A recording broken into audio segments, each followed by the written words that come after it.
ಹರೇ ಕೃಷ್ಣ. ಎಲ್ಲರಿಗೂ ವಂದನೆಗಳು. ಇಂದಿನ ತರಗತಿಗೆ ಬಂದಿದ್ದಕ್ಕೆ.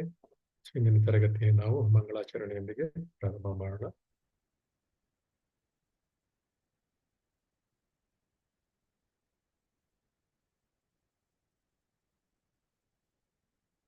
ಓಂ ಅಜ್ಞಾನತಿಮಿರಾಂಧಸ್ಯ ಜ್ಞಾನಾಂಜನಶಲಾಕಯ ಚಕ್ಷುರುನ್ಮಿಲಿತಂ ಯೇನ ತಸ್ಮೈ ಶ್ರೀ ಗುರವೇ ನಮಃ.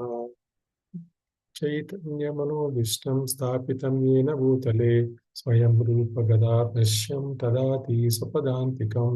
ವಂದೇಹಂ ಶ್ರೀಗುರು ಶ್ರೀಯುತಪದಕಮಲಂ ಶ್ರೀಗುರುನ್ ವೈಷ್ಣವಾಂಶ್ಚ ಶ್ರೀರೂಪಂ ಸಾಗ್ರಜಾತಂ ಸಗಣ ರಘುನಾಥಾನ್ವತಂ ಸಜೀವಂ ಸಾದ್ವೈತಂ ಸಾವಧೂತಂ ಪರಿಜನಸಹಿತಂ ಶ್ರೀಕೃಷ್ಣ ಚೈತನ್ಯ ದೇವಂ ಶ್ರೀರಾಧಾ ಕೃಷ್ಣ ಪಾದಾನ್ ಸಹಗಣ ಲಲಿತಾ ಶ್ರೀ ವಿಶಾಖಾನ್ವಿತಾಂಶ್ಚ.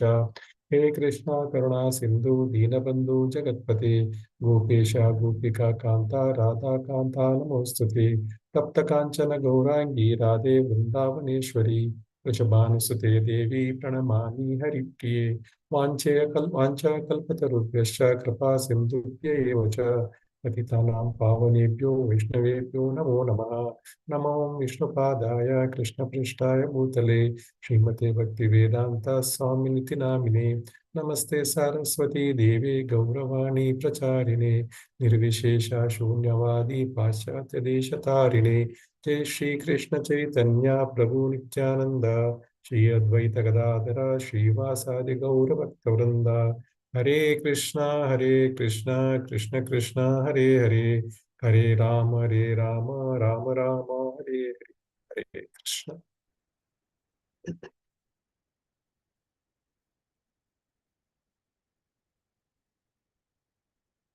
ಸೊ ಹೋದ್ ಕ್ಲಾಸ್ ಅಲ್ಲಿ ಏನ್ ಓದಿದ್ವಿ?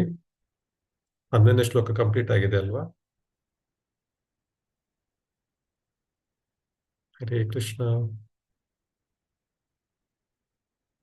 14 ಕಂಪ್ಲೀಟ್ ಆಗಿದೆ ಅಲ್ವಾ?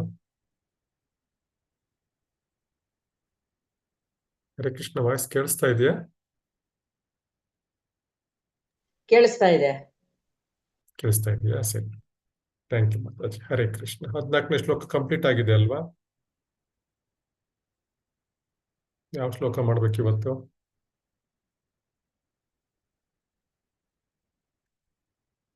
ಯಾರಿಗೂ ನೆನಪಿಲ್ವಾ? 16 ಗುರುಜಿ. 16? 15 ಆಗಿದೆ. 15 ಆಗಿದೆಯಾ? ಹಾ ಗುರುಜಿ, ಆಗಿದೆಯಾ ಇದು? ನಮೋ ನಮಸ್ತೆ ಅಖಿಲ ಕಾರಣ ಆಗಿದೆಯಾ ಇದು? ಕಾರಣಾಯ ಅದ್ಭುತ ಕಾರಣಾಯ ಸರ್ವಗಮ ಆಗಿದೆಯಾ? ಆಗಿದೆಯಾ? ಹಾ ಸರಿ ಗುರುಜಿ, ಆಗಿದೆ. ಸರಿ, ಈ ಶ್ಲೋಕದ ಬಗ್ಗೆ ಯಾರೇನಾದ್ರೂ ಹೇಳ್ತೀರಾ? ಸ್ವಲ್ಪ ಪಾಯಿಂಟ್ಸ್ ಹೇಳ್ತೀರಾ 15ನೇ ಶ್ಲೋಕದ ಮುಂದೆ ಹೋಗಕ್ ಮುಂಚೆ?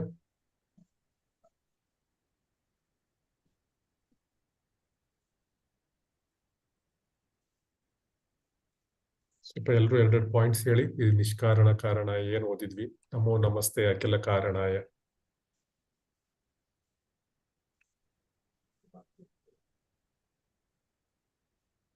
ಎಲ್ರು ಪಾರ್ಟಿಸಿಪೇಟ್ ಮಾಡಿ. ತಪ್ಪಾದ್ರೂ ಪರವಾಗಿಲ್ಲ, ಹೇಳಿ, ಪರವಾಗಿಲ್ಲ.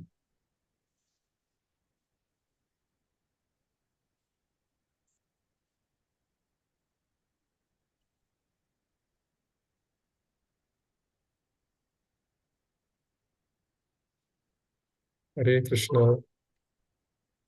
ಹರೇ ಕೃಷ್ಣ ಪ್ರಭುಜಿ. 15ನೇ ಶ್ಲೋಕ ಆಗಿತ್ತಲ್ಲ, 15ನೇ ಶ್ಲೋಕದಲ್ಲಿ ಏನ್ ಕಲ್ತ್ಕೊಂಡ್ವಿ?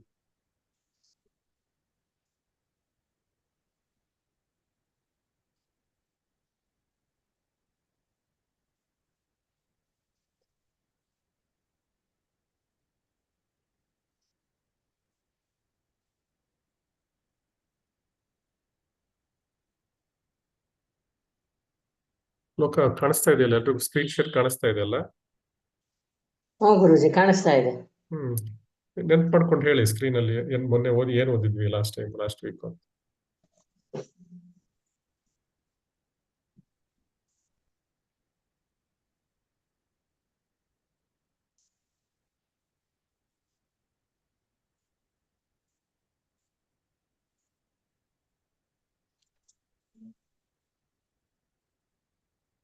ಹರೇ ಕೃಷ್ಣ ಗುರುಜಿ.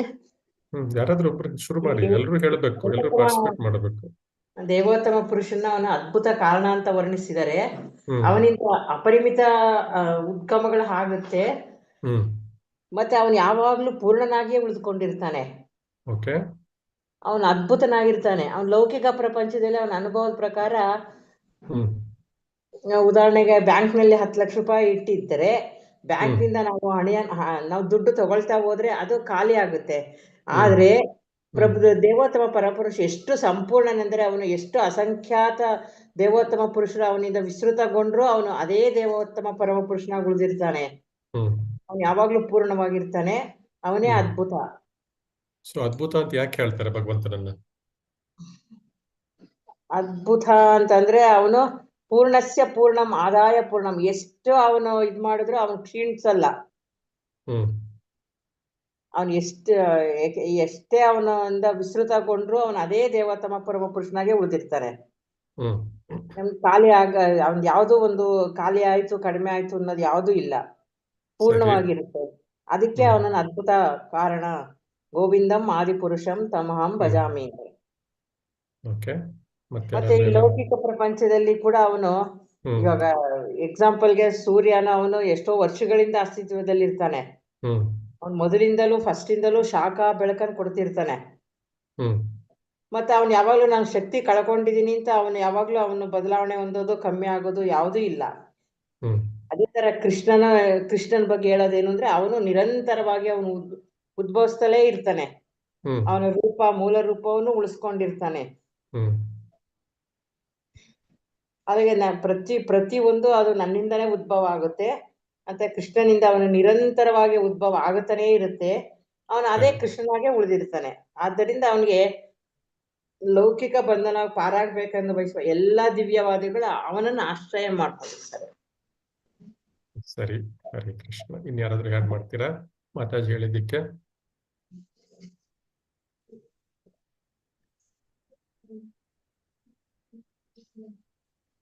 ಆ್ಯಡ್ ಮಾಡುದು 1 ಪಾಯಿಂಟ್ 2 ಪಾಯಿಂಟ್ ಹೇಳಿ ಎಲ್ರು.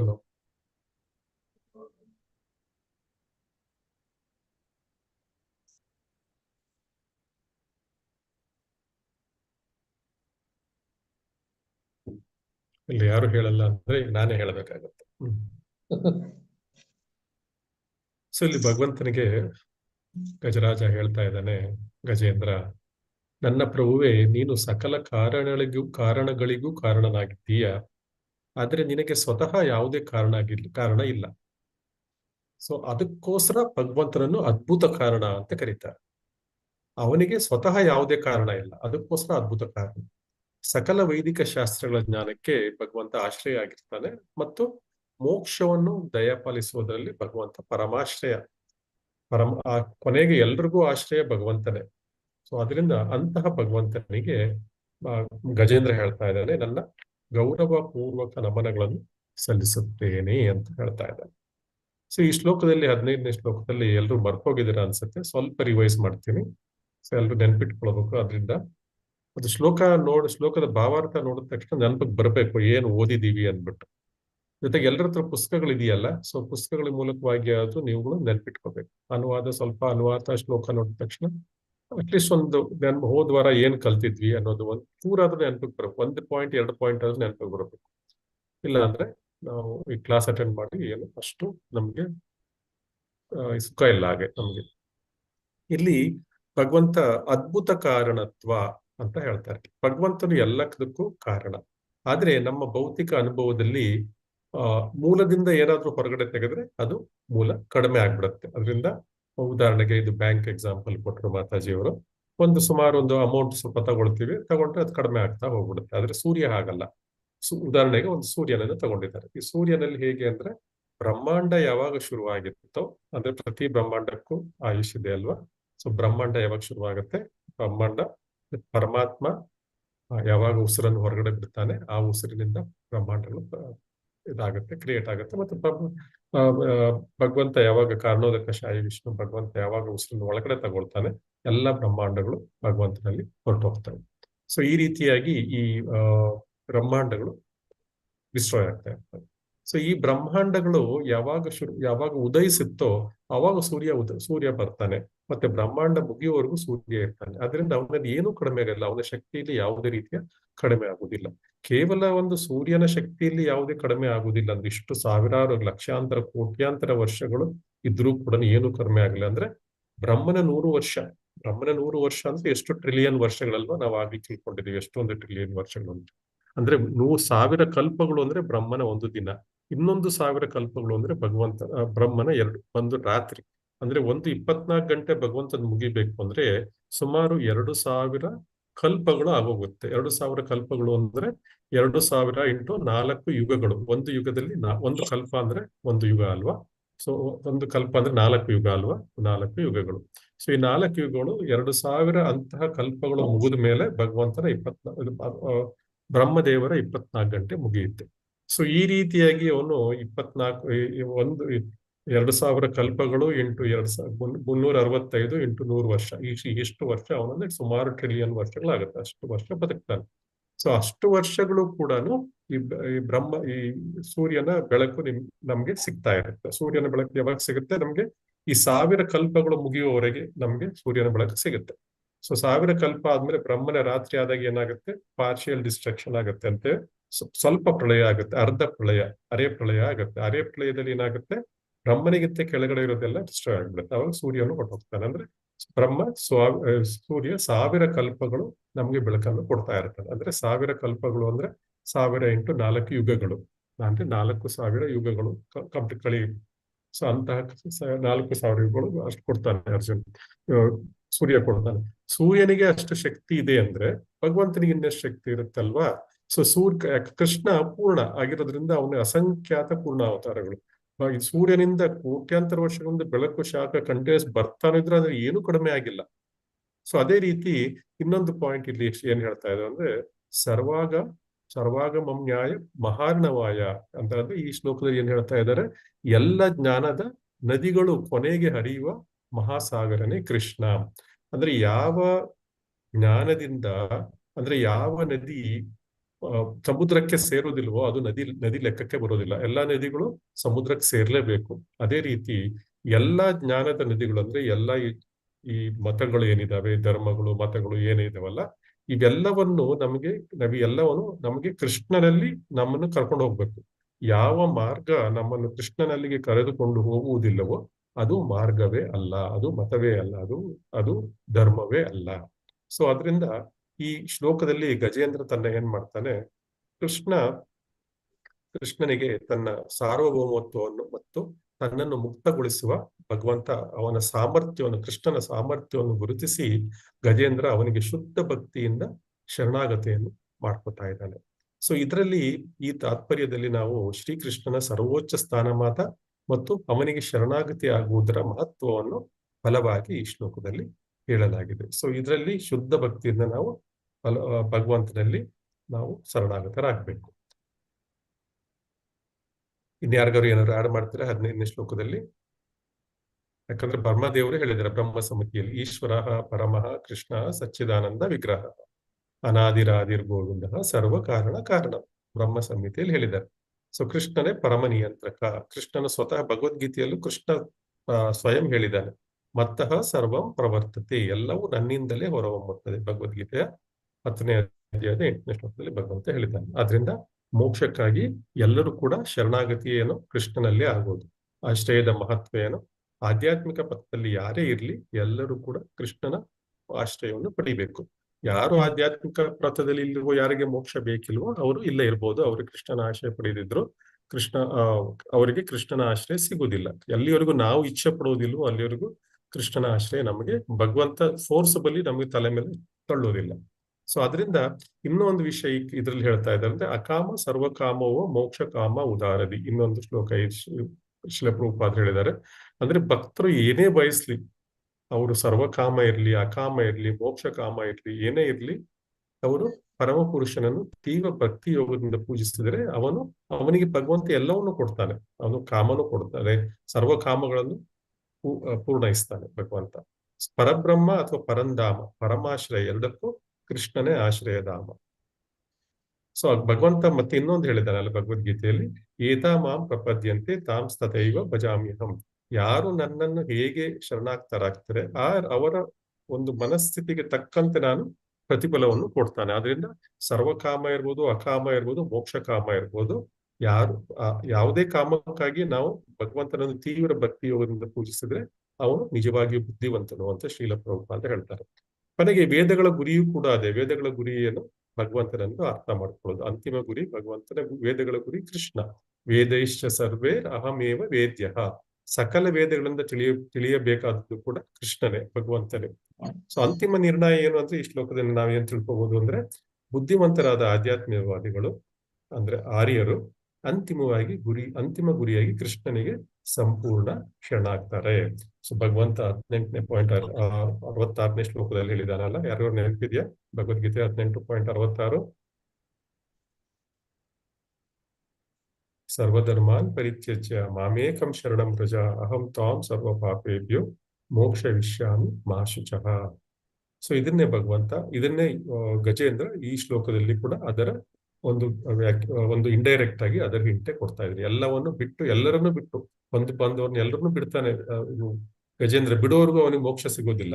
ಅವನೆಲ್ಲವನ್ನು ಬಿಟ್ಟು, ಕೃಷ್ಣ ನೀನೇ ಗತಿ, ನನ್ನ ಶರಣಾಗತಿಯನ್ನು ಸ್ವೀಕರಿಸು ಅಂದ್ಬಿಟ್ಟು ಅವನು 1000 ವರ್ಷ ಹೋರಾಡಿದ್ರು ಕೂಡ ಮೊಸಳೆಯಿಂದ ಬಿಡಿಸ್ಕೊಳ್ಳಿಕ್ಕೆ ಆಗುದಿಲ್ಲ ಅವನ ಕೈಯಲ್ಲಿ. ನಂತರ ಅವನು ಯಾವಾಗ ಕೃಷ್ಣನಲ್ಲಿ ಶರಣಾಗ್ತಾನೆ, ತತ್ಕ್ಷಣ ಕೃಷ್ಣ ಪ್ರತ್ಯಕ್ಷನಾಗ್ತಾನೆ ಗರುಡ ವಾಹನದಲ್ಲಿ ಬಂದು ಕೃಷ್ಣ ಅವನು ಗಜೇಂದ್ರನು ಮೋಕ್ಷವನ್ನು ಕೊಡ್ತಾನೆ. ಯಾರಿಗಾರು ಏನಾದ್ರು ಆಡ್ ಮಾಡ್ತೀರಾ ಇದಕ್ಕೆ? ಎಲ್ಲ ಕವರ್ ಮಾಡಿದೀವ? ಓಕೆ, ಸರಿ. ಎಲ್ಲರೂ ನೋಟ್ ಮಾಡ್ಕೋಬೇಕು. ಇಲ್ಲ ಅಂದ್ರೆ ಸಣ್ಣ ಸಣ್ಣ ಪಾಯಿಂಟ್ಗಳು ನೋಟ್ ಮಾಡ್ಕೊಂಡು ನೀವು ಸ್ವಲ್ಪ ಅದು ಕಂಟೆಂಪ್ಲೇಟ್ ಮಾಡಬೇಕು. ಒಂದ್ ಚೂರಾದ್ರೂ ಕಂಟೆಂಪ್ಲೇಟ್ ಮಾಡಿದ್ರೆ ನೆಕ್ಸ್ಟ್ ಕ್ಲಾಸಲ್ಲಿ ನಾವು ಹಿಂದಿನ ಕ್ಲಾಸಲ್ಲಿ ಏನು ಓದಿದ್ವಿ ಅನ್ನೋದು ನೆನಪಿರುತ್ತೆ. ಶ್ಲೋಕ ಮುಂದ್ಗಡೆನೆ ಇದೆಯಲ್ಲ, ಶ್ಲೋಕ ನೋಡಿದ ತಕ್ಷಣ ಸ್ವಲ್ಪನಾದ್ರೂ ನೆನಪಿಗೆ ಬರಬೇಕು. ಶ್ಲೋಕ ಮತ್ತು ಭಾವಾರ್ಥಗಳು ನೋಡಿದ್ರೆ ಒಂಚೂರಾದ್ರೂ ನೆನಪಿಗೆ ಬರಬೇಕು. ಸೊ ಈಗ ಮುಂದಿನ ಶ್ಲೋಕಕ್ಕೆ ಹೋಗೋಣ. 16ನೇ ಶ್ಲೋಕ.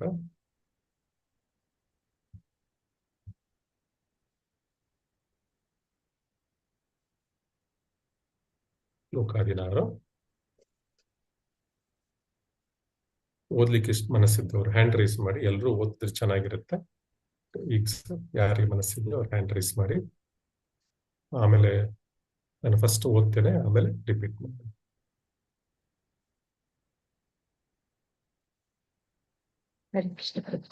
ಹರೇ ಕೃಷ್ಣ.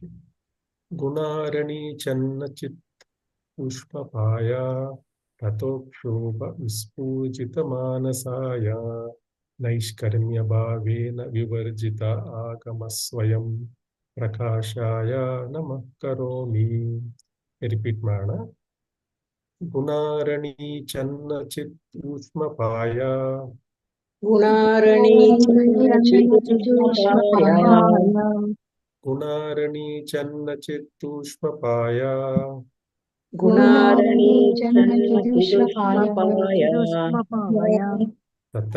ತತ್ಕ್ಷೋಭ ವಿಸ್ಫೂರ್ಜಿತ ಮಾನಸಾಯ ತಥೋರ್ಭವಿಸ್ಫೂರ್ಜಿತ ಮಾನಸಾಯ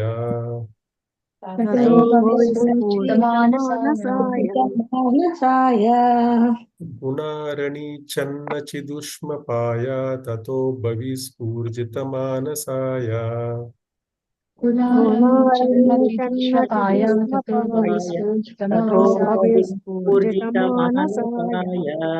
ಗುಣಾರಣಿ ಚನ್ನಚಿದುಷ್ಮಪಾಯ ತಥೋ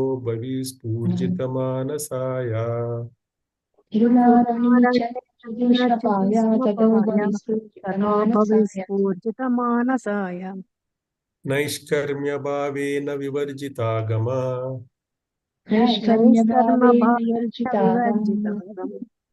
ಸ್ವಯಂ ಪ್ರಕಾಶಾಯ ನಮಸ್ಕರೋಮಿ.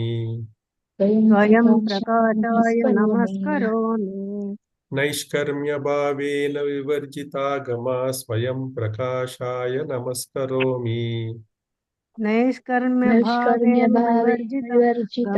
ಸ್ವಯಂ ಪ್ರಕಾಶಾಯ ನಮಸ್ಕರೋಮಿ. ಶಬ್ದಾರ್ಥ ನೋಡೋಣ. ಗುಣ ಭೌತಿಕ ಪ್ರಕೃತಿ ಗುಣಗಳಾದ ಸತ್ವ ರಜಸ್ಸು ಮತ್ತು ತಮಸ್ ತ್ರಿಗುಣಗಳಿಂದ ಗುಣ ಭೌತಿಕ ಪ್ರಕೃತಿ ಗುಣಗಳಾದ ಸತ್ವ ಗುಣಗಳಾದ ರಜಸ್ಸು ಸತ್ವ ಮತ್ತು ರಜಸ್ಸು ತಮಸ್ಸು ತಮಸ್ಸು ತ್ರಿಗುಣಗಳಿಂದ ಅರಣಿ ಮರದಿಂದ ಅರಣಿ ಅರಣಿ ಮರದಿಂದ ಮರದಿಂದ ಚೆನ್ನ ಆವೃತವಾದ ಚೆನ್ನ ಆವೃತವಾದ ಆವೃತವಾದ ಚಿತ್ ಜ್ಞಾನದ ಚಿತ್ ಜ್ಞಾನದ ಜ್ಞಾನದ ಉಷ್ಮಪಾಯ ಅಗ್ನಿಯಾದವನಿಗೆ ಉಷ್ಮಪಾಯ ಅಗ್ನಿಯಾದವನಿಗೆ ಆದವನಿಗೆ ತತ್ಕ್ಷೋಭ ಭೌತಿಕ ಪ್ರಕೃತಿ ಗುಣಗಳ ಕ್ಷೋಭೆಯ ತತ್ಕ್ಷೋಭ ಭೌತಿಕ ಪ್ರಕೃತಿ ಗುಣಗಳ ಶೋಭೆಯ ವಿಸ್ಫೂರ್ಜಿತ ಹೊರಭಾಗದ ವಿಸ್ಫೂರ್ಜಿತ ಹೊರಭಾಗದ ಮಾನಸಾಯ ಮನಸ್ಸುಳ್ಳವನಿಗೆ ಮಾನಸಾಯ ಮನಸ್ಸುಳ್ಳವನಿಗೆ ನೈಷ್ಕರ್ಮ್ಯ ಭಾವೇನ ಆಧ್ಯಾತ್ಮಿಕ ಅರಿವಿನ ವೇದಿಕೆಯಿಂದಾಗಿ ನೈಷ್ಕರ್ಮ್ಯ ಭಾವೇನ ಆಧ್ಯಾತ್ಮಿಕ ಅರಿವಿನ ಅರಿವಿನ ವೇದಿಕೆಯಿಂದಾಗಿ ವೇದಿಕೆಯಿಂದಾಗಿ ವಿವರ್ಜಿತ ತ್ಯಜಿಸಿದವರಲ್ಲಿ ವಿವರ್ಜಿತ ಚಲಿಸಿದವರಲ್ಲಿ ಆಗಮ ವೈದಿಕ ತತ್ವಗಳು ಆಗಮ ವೈದಿಕ ತತ್ವಗಳು ಸ್ವಯಂ ಸ್ವತಃ ಸ್ವಯಂ ಸ್ವತಃ ಪ್ರಕಾಶಾಯ ವ್ಯಕ್ತಪಡಿಸಿದವನಿಗೆ ಪ್ರಕಾಶಾಯ ವ್ಯಕ್ತಪಡಿಸಿದವನಿಗೆ ನಮಃ ಕರೋಮಿ ನನ್ನ ಗೌರವಪೂರ್ಣ ಪ್ರಣಾಮಗಳನ್ನು ಅರ್ಪಿಸುತ್ತೇನೆ.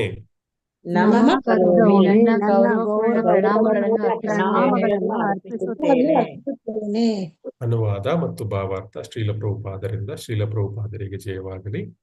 ಅನುವಾದ: ನನ್ನ ಪ್ರಭುವೇ, ಅರಣಿ ಮರದ ತುಂಡುಗಳಲ್ಲಿ ಅಗ್ನಿಯು ಅಡಗಿರುವಂತೆ ನೀನು ಮತ್ತು ನಿನ್ನ ಅಪರಿಮಿತ ಜ್ಞಾನವು ಲೌಕಿಕ ಪ್ರಕೃತಿ ಗುಣಗಳಿಂದ ಮುಚ್ಚಿ ಹೋಗಿದೆ. ಆದರೆ ನಿನ್ನ ಮನಸ್ಸು ಪ್ರಕೃತಿ ಗುಣಗಳ ಕಾರ್ಯಗಳ ಕಡೆಗೆ ಲಕ್ಷ್ಯ ಹರಿಸುವುದಿಲ್ಲ. ಆಧ್ಯಾತ್ಮಿಕ ಜ್ಞಾನದಲ್ಲಿ ಪ್ರಗತಿಯನ್ನು ಸಾಧಿಸಿದವರು ವೈದಿಕ ಸಾಹಿತ್ಯದಿಂದ ನಿರ್ದೇಶಿತವಾದ ನಿಯಮನ ತತ್ವಗಳಿಗೆ ಬದ್ಧರಾಗಿರುವುದಿಲ್ಲ. ಅಂತಹ ಉತ್ಕೃಷ್ಟ ಆತ್ಮರು ಲೋಕೋತ್ತರರಾದುದರಿಂದ ನೀನು ಅವರ ಪರಿಶುದ್ಧ ಮನಸ್ಸುಗಳಲ್ಲಿ ಸ್ವತಃ ಕಾಣಿಸಿಕೊಳ್ಳುತ್ತೀಯೇ. ಆದುದರಿಂದ ನಾನು ನಿನಗೆ ಗೌರವಪೂರ್ವಕ ನಮಸ್ಕಾರಗಳನ್ನು ಸಲ್ಲಿಸುತ್ತೇನೆ. ಈಗ ರಿಪೀಟ್ ಮಾಡೋಣ. ನನ್ನ ಪ್ರಭುವೇ, ಅರಣಿ ಮರದ ತುಂಡುಗಳಲ್ಲಿ ಅಗ್ನಿಯು ಅಡಗಿರುವಂತೆ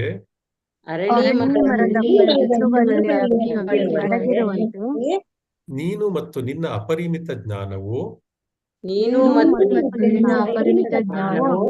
ಲೌಕಿಕ ಪ್ರಕೃತಿ ಗುಣಗಳಿಂದ ಮುಚ್ಚಿ ಹೋಗಿವೆ. ಆದರೆ ನಿನ್ನ ಮನಸ್ಸು ಪ್ರಕೃತಿ ಗುಣಗಳ ಕಾರ್ಯಗಳ ಕಡೆಗೆ ಲಕ್ಷ್ಯ ಹರಿಸುವುದಿಲ್ಲ. ಪ್ರಕೃತಿ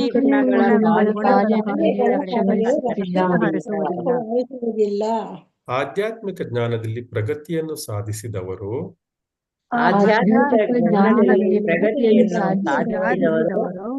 ವೈದಿಕ ಸಾಹಿತ್ಯದ ನಿರ್ದೇಶಿತವಾದ ನಿಯಮನ ತತ್ವಗಳಿಗೆ ಬದ್ಧರಾಗಿರುವುದಿಲ್ಲ.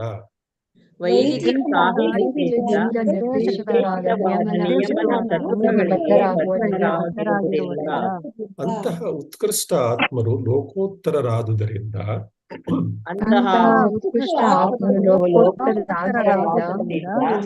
ನೀನು ಅವರ ಪರಿಶುದ್ಧ ಮನಸ್ಸುಗಳಲ್ಲಿ ಸ್ವತಃ ಕಾಣಿಸಿಕೊಳ್ಳುತ್ತೀಯೇ.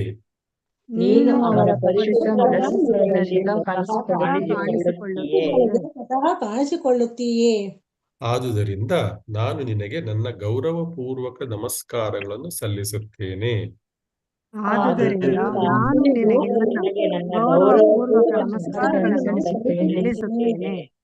ಹರೇ ಕೃಷ್ಣ. ಗೀತಾ ಮಾತಾಜಿ ಓದ್ತೀರಾ? ಓದಿ ಮಾತಾಜಿ. ಭಾವಾರ್ಥ ಶೀಲ ಪ್ರಭುಪಾದರಿಂದ ಶೀಲ ಪ್ರಭುಪಾದರಿಗೆ ಜಯವಾಗಲಿ. ಎಲ್ಲ ಪಾಯಿಂಟ್ಸ್ ನೋಟ್ ಮಾಡ್ಕೊಳ್ಳಿ. ಎಲ್ಲರೂ ಹೇಳ್ಬೇಕು, ಒಂದೆರಡು ಪಾಯಿಂಟ್ಸ್ ಆದ್ರೂ ಹೇಳ್ಬೇಕು. ಓದಿ ಮಾತಾಜಿ. ಭಗವದ್ಗೀತೆಯಲ್ಲಿ 10ನೇ ಅಧ್ಯಾಯ 11ನೇ ಶ್ಲೋಕ ಹೀಗೆ ಹೇಳಿದೆ: ತೇಷಾಮೇವಾನುಕಂಪಾರ್ಥಂ ಅಹಂ ಅಜ್ಞಾನಜಂ ತಮಃ ನಾಶಯಾಮ್ಯಾತ್ಮ ಭಾವೋಸ್ತೋ ಜ್ಞಾನದೀಪೇನ ಭಾಸ್ವತ. ಭಗವಂತನ ಪಾದಕಮಲಗಳನ್ನು ತನ್ನ ಹೃದಯದಲ್ಲಿ ಇರಿಸಿಕೊಂಡಿರುವ ಭಕ್ತನಿಗೆ ಭಗವಂತನು ಒಳಗಿನಿಂದಲೇ ವಿಶೇಷ ಅನುಗ್ರಹದಿಂದ ಜ್ಞಾನದೀಪವೆಂಬ ಆಧ್ಯಾತ್ಮಿಕ ಜ್ಞಾನೋದಯವನ್ನು ನೀಡುತ್ತಾನೆ. ಈ ಜ್ಞಾನದೀಪವನ್ನು ಅರಣಿ ಮರದ ತುಂಡುಗಳಲ್ಲಿ ಅಡಗಿರುವ ಅಗ್ನಿಗೆ ಹೋಲಿಸಲಾಗಿದೆ. ಹಿಂದಿನ ಕಾಲದಲ್ಲಿ ಮಹರ್ಷಿಗಳು ಹೋಮಗಳನ್ನು ಮಾಡುವಾಗ ಅಗ್ನಿಯನ್ನು ನೇರವಾಗಿ ಹೊತ್ತಿಸುತ್ತಿರಲಿಲ್ಲ, ಅರಣಿ ಮರದ ತುಂಡುಗಳಿಂದ ಹೊರತರುತ್ತಿದ್ದರು. ಹೀಗೆಯೇ ಎಲ್ಲಾ ಜೀವಿಗಳು ಲೌಕಿಕ ಪ್ರಕೃತಿ ಗುಣಗಳಿಂದ ಆವೃತರಾಗಿರುತ್ತಾರೆ. ವ್ಯಕ್ತಿಯು ದೇವೋತ್ತಮ ಪರಮಪುರುಷನನ್ನು ತನ್ನ ಹೃದಯದಲ್ಲಿ ಇರಿಸಿಕೊಂಡಾಗ ಮಾತ್ರವೇ ಜ್ಞಾನಾಗ್ನಿಯನ್ನು ಹೊತ್ತಿಸುತ್ತಾನೆ. ಸವೈ ಮನಃ ಕೃಷ್ಣ ಪಾದಾರವಿಂದಯೋಹೋ.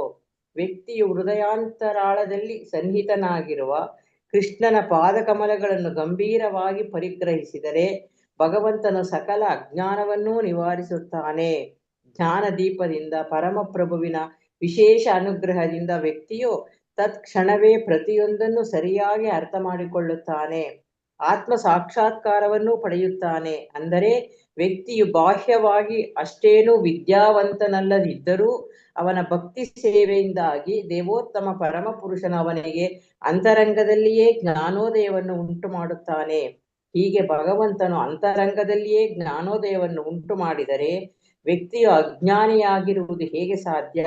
ಆದುದರಿಂದ ಭಕ್ತಿ ಮಾರ್ಗವು ಅಜ್ಞಾನಿಗಳಿಗೆ ಮತ್ತು ಅವಿದ್ಯಾವಂತರಿಗೆ ಎಂಬ ಮಾಯವಾದಿಗಳ ಆರೋಪವು ಸತ್ಯವಲ್ಲ. ಯಸ್ಯಾಸ್ತಿ ಭಕ್ತಿರ್ ಭಗವತ್ಯ ಕಿಂಚನ ಸರ್ವೈ ಗುಣೈಸ್ತತ್ರ ಸಮಾಸತೆ ಸುರಃ.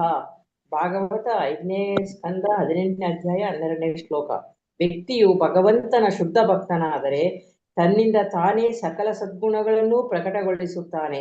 ಅಂತಹ ಭಕ್ತನು ವೇದೋಪದೇಶಗಳಿಗೆ ಅತೀತನಾಗಿರುತ್ತಾನೆ. ಅವನು ಪರಮಹಂಸನಾಗಿರುತ್ತಾನೆ. ವೈದಿಕ ಸಾಹಿತ್ಯವನ್ನು ಅಧ್ಯಯನ ಮಾಡದೆಯೂ ಭಗವಂತನ ಅನುಗ್ರಹದಿಂದ ಭಕ್ತನು ಪರಿಶುದ್ಧನಾಗುತ್ತಾನೆ ಮತ್ತು ಜ್ಞಾನೋದಯ ಹೊಂದುತ್ತಾನೆ. ಆದುದರಿಂದ ಪ್ರಭುವೇ, ನನ್ನ ಗೌರವಪೂರ್ವಕ ನಮಸ್ಕಾರಗಳನ್ನು ನಿನಗೆ ಸಲ್ಲಿಸುತ್ತೇನೆ ಎಂದು ಭಕ್ತನು ಹೇಳುತ್ತಾನೆ. ಹರೇ ಕೃಷ್ಣ. ಕೃಷ್ಣ ಮಾತಾಜಿ, ಧನ್ಯವಾದಗಳು. ಸೊ ಎಲ್ರು ಒಂದೊಂದು ಪಾಯಿಂಟ್ ಹೇಳ್ತೀರಾ?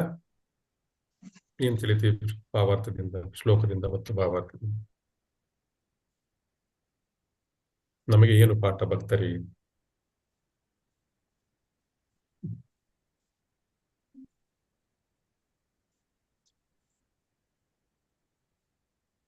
ಹರೇ ಕೃಷ್ಣ ಗುರುಜಿ. ಹರೇ ಕೃಷ್ಣ ಮಾತಾಜಿ, ಹೇಳಿ. ಈ ಶ್ಲೋಕದಲ್ಲಿ ಭಗವಂತ ಹೇಳ್ತಾನೆ ಅಂದ್ರೆ ನಮ್ಮ ಶುದ್ಧ ಭಕ್ತಿಗೆ ಹೆಚ್ಚು ಪ್ರಾಧಾನ್ಯತೆ ಕೊಟ್ಟಿದ್ದಾರೆ. ನಾವು ಅಂತರಂಗದಲ್ಲೇ ನಾವು ಮನಸ್ಸಿನಿಂದಲೇ ಅವನನ್ನ ನಾವು ಧ್ಯಾನ ಮಾಡಿ ನಾವು ಶುದ್ಧ ಭಕ್ತರಾದ್ರೆ ಅವನು ನಮ್ಗೆ ಜ್ಞಾನೋದಯ ಕೊಡ್ತಾನೆ ಅಂತ ಹೇಳಿದ್ದಾರೆ. ಮತ್ತೆ ಅಲ್ಲಿ ಹಿಂದಿನ ಕಾಲದಲ್ಲಿ ಅವರು ಮಹರ್ಷಿಗಳು ಹೋಮ ಮಾಡ್ಬೇಕಾದ್ರೆ ಅವರು ಅಗ್ನಿನ ನೇರವಾಗಿ ಹತ್ತಿಸ್ತಾ ಇರ್ಲಿಲ್ಲ. ಅವ್ರ ಶುದ್ಧ ಭಕ್ತರಾಗಿದ್ರು. ಅವರು ಅರಣಿ ಮರ ತುಂಡುಗಳಿಂದ ಅವರು ಹಾಗೆ ಹತ್ಕೊಳ್ಬೇಕು. ಆ ತರ ಅವರು ಲೌಕಿಕ ಪ್ರಕೃತಿ ಗುಣಗಳಿಂದ ಆವೃತರಾಗ್ತಾರೆ. ಸರಿ, ಇನ್ನೊಬ್ರು ಯಾರಾದ್ರೂ ಹೇಳ್ತೀರಾ? ಇನ್ನೊಂದಿಬ್ರು ಬೇರೆ ಯಾರಾದ್ರೂ ಬೇರೆ ಪಾಯಿಂಟ್ ಹೇಳ್ತೀರಾ? ಮಾತಾಜಿ ಹೇಳಿದ ಪಾಯಿಂಟ್ ಬಿಟ್ಬಿಟ್ಟು. ಪ್ರಭುಜಿ, ಹರೇ ಕೃಷ್ಣ ಪ್ರಭುಜಿ. ಹೇಳಿ ಮಾತಾಜಿ. ಹರೇ ಕೃಷ್ಣ. ಈ ಒಂದು ನಮ್ಗೆ ಈ ಒಂದು ಭೌತಿಕ ಕಲ್ಮಶದಿಂದ ನಮ್ಗೆ ಒಂದು ಅಜ್ಞಾನ ಆವರಿಸಿದೆ. ಮತ್ತೆ ಈ ಒಂದು ಪ್ರಕೃತಿ ಗುಣಗಳ ಪ್ರಭಾವದಿಂದ ನಮ್ಮ ಭಗವಂತನ ಕಡೆಗೆ ಮನಸ್ಸು, ನಮ್ಮ ಇಂದ್ರಿಯಗಳು ಹೋಗೋದಿಲ್ಲ ಆ ಕಡೆಗೆ. ಮತ್ತೆ ಅಂತ ಒಂದು ಆ ಒಂದು ಮನಸ್ಥಿತಿಯಿಂದ ನಮ್ಗೆ ಭಗವಂತ ಏನಂತ ಹೇಳ್ತಾನೆ ಅಂತಂದ್ರೆ, ಅವನ ಪಾದ ಕಮಲಗಳಲ್ಲಿ ಶರಣಾದವರಿಗೆ ನಾನು ಒಳಗಿನಿಂದನೇ ಅವರಿಗೆ ಆ ಒಂದು ಅಜ್ಞಾನದ ಕತ್ತಲನ್ನ ಹೋಗಲಾಡಿಸ್ತೀನಿ. ಯಾಕಂದ್ರೆ ನಾನು ಎಲ್ಲರ ಹೃದಯದಲ್ಲೂ ಕೂಡ ನೆಲೆಸಿದ್ದೀನಿ ಪರಮಾತ್ಮನಾಗಿ ಅಂತ ಹೇಳ್ತಾರೆ ಪ್ರಭುಜಿ. ಅವರಿಗೆ ಒಳಗಡೆಯಿಂದನೇ ನಾನು ಅನುಗ್ರಹ ಕೊಡ್ತೀನಿ, ಅಜ್ಞಾನ ಕತ್ತಲೆನ ಹೋಗಲಾಡಿಸ್ತೀನಿ, ಜ್ಞಾನದ ಬೆಳಕನ್ನ ನಾನು ಕೊಡ್ತೀನಿ. ಅಂದ್ರೆ ಒಂದು ಸಾದೃಶ್ಯ ಇಲ್ಲಿ ಹೇಳಿದ ಹಾಗೆ, ಅಂದ್ರೆ ಒಳಗಡೆನೆ ಒಂದು ಅಗ್ನಿ ಇರುತ್ತೆ ಆ ಒಂದು ಮರದ ಭಾಗದಲ್ಲಿ, ಆದ್ರೆ ಅದು ಮಾಯಾ ಒಂದು ಜಾಲದಿಂದ ಮುಚ್ಚಿ ಹೋಗಿರೋ ನಮಗೆ ಕಾಣಿಸೋದಿಲ್ಲ ಅದು. ಅದೇ ರೀತಿನೇ ನಮ್ಗೆ ಅಜ್ಞಾನ, ಭಗವಂತ ಒಳಗಡೆನೆ ಇದ್ದಾನೆ, ಮಾಯಾ ಜಾಲದಿಂದ ನಮ್ಗೆ ಕಾಣಿಸೋದಿಲ್ಲ ಭೌತಿಕ ಗುಣಗಳ ಪ್ರಭಾವದಿಂದ.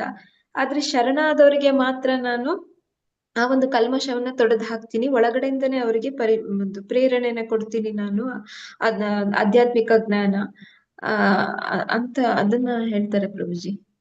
ಓಕೆ ಹರೇ ಕೃಷ್ಣ, ಧನ್ಯವಾದ. ಹರೇ ಕೃಷ್ಣ. ಇನ್ಯಾರಾದ್ರೂ ಏನಾದ್ರು ಕೃಷ್ಣ ಯಾರು ಪ್ರಭುಜಿ. ಮಾಡ್ತೀರಾ? ಹೇಳಿ ಮಾತಾಜಿ. ಹರೇ ಕೃಷ್ಣ ಪ್ರಭುಜಿ. ಇದರೊಳಗೆ ಏನ್ ಹೇಳಿದ್ದಾರೆ ಅಂದ್ರೆ, ಶಿಲಪ್ರಭಾದಿಂದ ಜಯವಾಗಲಿ.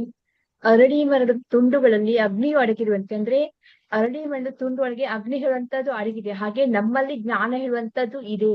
ಅದು ಏನಾಗಿದೆ ಅಂದ್ರೆ, ಈ 3 ಭೌತಿಕ ಗುಣಗಳಿಂದ ಆ ತ್ರಿಗುಣಗಳಿಗೆ ಆ ಮಾಯೆ ಹೇಳುವಂತದ್ದು ಅದ್ರೊಳಗೆ ನಾವು ಒಳಗಾಗಿದ್ದೇವೆ. ಅಂದ್ರೆ ಆ ಜ್ಞಾನ ಹೇಳುವಂತದ್ದು ಅದ್ರೊಳಗೆ ಆವರಿಸಿಕೊಂಡ್ಬಿಟ್ಟಿದೆ.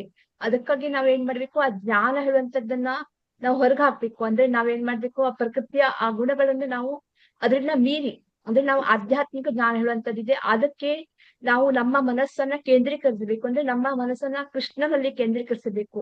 ಆವಾಗ ಅಜ್ಞಾನ ಹೇಳುವಂತದ್ದು ಹೋಗಿ ಜ್ಞಾನ ಹೇಳುವಂತದ್ದು ನಮ್ಮಲ್ಲಿ ಬರುತ್ತೆ. ಅಂದ್ರೆ ನಮ್ಮಲ್ಲಿ ಒಳಗೊಡುತ್ತೆ. ಅಂದ್ರೆ ಅದು ಆಲ್ರೆಡಿ ನಮ್ಮಲ್ಲಿ ಇದೆ, ಅದು ಅದು ಆವರಿಸಿ ಬಿಟ್ಟಿದೆ ಅಜ್ಞಾನದಿಂದ. ಅದಕ್ಕೆ ನಾವು ಏನ್ ಮಾಡ್ಬೇಕಂದ್ರೆ, ವೈದಿಕ ಸಾಹಿತ್ಯದಿಂದ ನಿರ್ದೇಶಿತವಾದ ನಿಯಮ ತತ್ವ, ಅಂದ್ರೆ ಅದು ಯಾವಾಗ ನಮ್ಮಲ್ಲಿ ಜ್ಞಾನ ಹೇಳುವಂತದ್ದು ಬರುತ್ತೆ, ನಾವು ಲೌಕಿಕದಿಂದ ಅಲೌಕಿಕ ಕಡೆಗೆ ಯಾವಾಗ ಹೋಗ್ತೇವೆ, ಅಂತಹ ಜ್ಞಾನ ಹೇಳುವಂತದ್ದು ಬಂದಾಗ ಆ ವೈದಿಕ ಸಾಹಿತ್ಯ ಹೇಳುವಂತದ್ದನ್ನ ಅದನ್ನ ಅವಶ್ಯಕ, ಅಂದ್ರೆ ಅದರ ತತ್ವಗಳನ್ನ ನಾವು ಅನುಸರಿಸುವ ಅವಶ್ಯಕತೆ ಇಲ್ಲ ಅಂತ ಭಗವಂತ ಹೇಳ್ತಾ ಇದ್ದಾನೆ. ಮತ್ತೆ ಉತ್ಕೃಷ್ಟ ಆತ್ಮ ಅಂದ್ರೆ ಪರಿಶುದ್ಧ, ನಾವು ಅದನ್ನ ಮಾಡ್ತಾ ಮಾಡ್ತಾ ಪರಿಶುದ್ಧರಾಗ್ತೇವೆ. ಅಂದ್ರೆ ಯಾವಾಗ ಪರಿಶುದ್ಧ ಆತ್ಮ ಅಂದ್ರೆ ಪರಿಶುದ್ಧರಾಗ್ತೇವೆ, ಆತ್ಮ ಹೇಳುವಂತದ್ದು ಪರಿಶುದ್ಧವಾದಕ್ಕೆ, ಅಂದ್ರೆ ಶುದ್ಧ ಭಕ್ತಿಯಿಂದ ಪರಿಶುದ್ಧ ಭಕ್ತಿಗೆ ಯಾವಾಗ ಬರ್ತೇವೆ, ಅಂತ ಮನಸ್ಸು ಅಂದ್ರೆ ಪರಿಶುದ್ಧ ಮನಸ್ಸುಗಳಲ್ಲಿ ಸ್ವತಃ ಕಾಣಿಸಿಕೊಳ್ತೀವಿ ಅಂತ ಮನಸ್ಸು ಯಾವಾಗ ಬರುತ್ತೋ, ಅಂದ್ರೆ ನಮ್ಮ ಮನಸ್ಸು ಯಾವಾಗ ಪರಿಶುದ್ಧ ಆಗ್ತೇವೋ, ನಮ್ಮ ಮನಸ್ಸು ಯಾವಾಗ ನಾವು ಪರಿಶುದ್ಧ ಭಕ್ತರಾಗ್ತೇವೋ, ಆ ಸಮಯದಲ್ಲಿ ನಮ್ಗೆ ಆ ಭಗವಂತ ನಮ್ಮ ಆತ್ಮದೊಳಗೆ ಇದ್ದಾನೆ, ಅವನು ನಮ್ಗೆ ಕಾಣಿಸಿಕೊಳ್ಳುತ್ತಾನೆ, ನಮಗೆ ಅರಿವಾಗುತ್ತೆ ಅಂತ ಭಗವಂತ ಹೇಳ್ತಾ ಇದ್ದಾನೆ. ನಮಸ್ಕಾರ. ಹರಿ ಕೃಷ್ಣ ಪ್ರಭುಜಿ, ಹರೇ ಕೃಷ್ಣ ಧನ್ಯವಾದಗಳು. ಮಾತಾಜಿ, ಧನ್ಯವಾದಗಳು. ಎಲ್ಲ 3 ಮಾತಾಜಿ ಅವರಿಗೆ ಎಲ್ಲರೂ ಹರಿಬೋಲ್ ಹೇಳಿ, ಚೆನ್ನಾಗಿ ಹೇಳಿದ್ದಾರೆ. ಹರಿಬೋಲ್ ಮಾತಾಜಿ ಎಲ್ಲರಿಗೂ 3 ಜನ ಹರಿಬೋಲ್. ಹರಿಬಹುದು. ಎಲ್ಲರೂ ಈ ತರನೇ ಡಿಸ್ಕಸ್ ಮಾಡ್ಬೇಕು. ಇದು ಬರೇ ಕ್ಲಾಸ್ ಅಂತಲ್ಲ, ಇದು ಡಿಸ್ಕಷನ್ ಪಾಯಿಂಟ್ಸ್ ಎಲ್ಲರೂ ನಾವು ಕಲಿತಾ ಇರ್ತೀವಿ. ಸೊ ಅದರಿಂದ ಡಿಸ್ಕಷನ್ ಮಾಡಬೇಕು ಅಂತ. ಸೊ ಇಲ್ಲಿ ಗಜೇಂದ್ರ ಏನ್ ಹೇಳ್ತಾ ಇದ್ದಾನೆ, ಹೇಗೆ ಒಂದು ಕಟ್ಟಿಗೆ ಒಳಗೆ ಅರಣಿ ಕಟ್ಟಿಗೆ ಹೇಗಿರುತ್ತೆ, ಅದರಲ್ಲಿ ಬೆಂಕಿ ತಂತಾನೆ ಒಳಗಡೆನೆ ಇರುತ್ತೆ.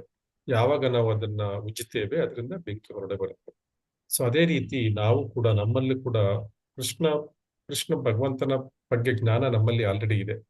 ಸೊ ಯಾವಾಗ ನಾವು ಈ ಗುಣಗಳ ಮೂಲಕವಾಗಿ, ಈ ಗುಣಗಳ ಪ್ರಕೃತಿಯ 3 ಗುಣಗಳೇನಿದೆ ಅವುಗಳಿಂದ ನಾವು ಅದನ್ನು ಮರೆಮಾಚಲ್ಪಟ್ಟಿದೆ. ಭಗವಂತ ನಮ್ಮಿಂದ ಮರೆಮಾಚಲ್ಪಟ್ಟಿದೆ. ನಮ್ಮಲ್ಲೇ ಇರುವ ಹೃದಯಸ್ಥನಾದ ಭಗವಂತ ಮರೆಮಾಚಲ್ಪಟ್ಟಿದ್ದಾನೆ. ಯಾವಾಗ ಈ ಗುಣಗಳಲ್ಲಿ ಶೋಭೆ ಉಂಟಾಗತ್ತೆ, ಅಂದ್ರೆ ಭಕ್ತನು ತನ್ನ ಭಕ್ತಿಯಿಂದ ಈ ಗುಣಗಳನ್ನು ಮೀರಬೇಕು. ಹೇಗಾದರೂ ಮಾಡಿ ಗುಣಗಳನ್ನು ಭಕ್ತಿಯಿಂದ ಮೀರಿದ್ರೆ ಅವಾಗ ಏನಾಗುತ್ತೆ, ಆ ನಿಜವಾದ ಜ್ಞಾನ ಪ್ರಕಾಶಿಸುತ್ತೆ.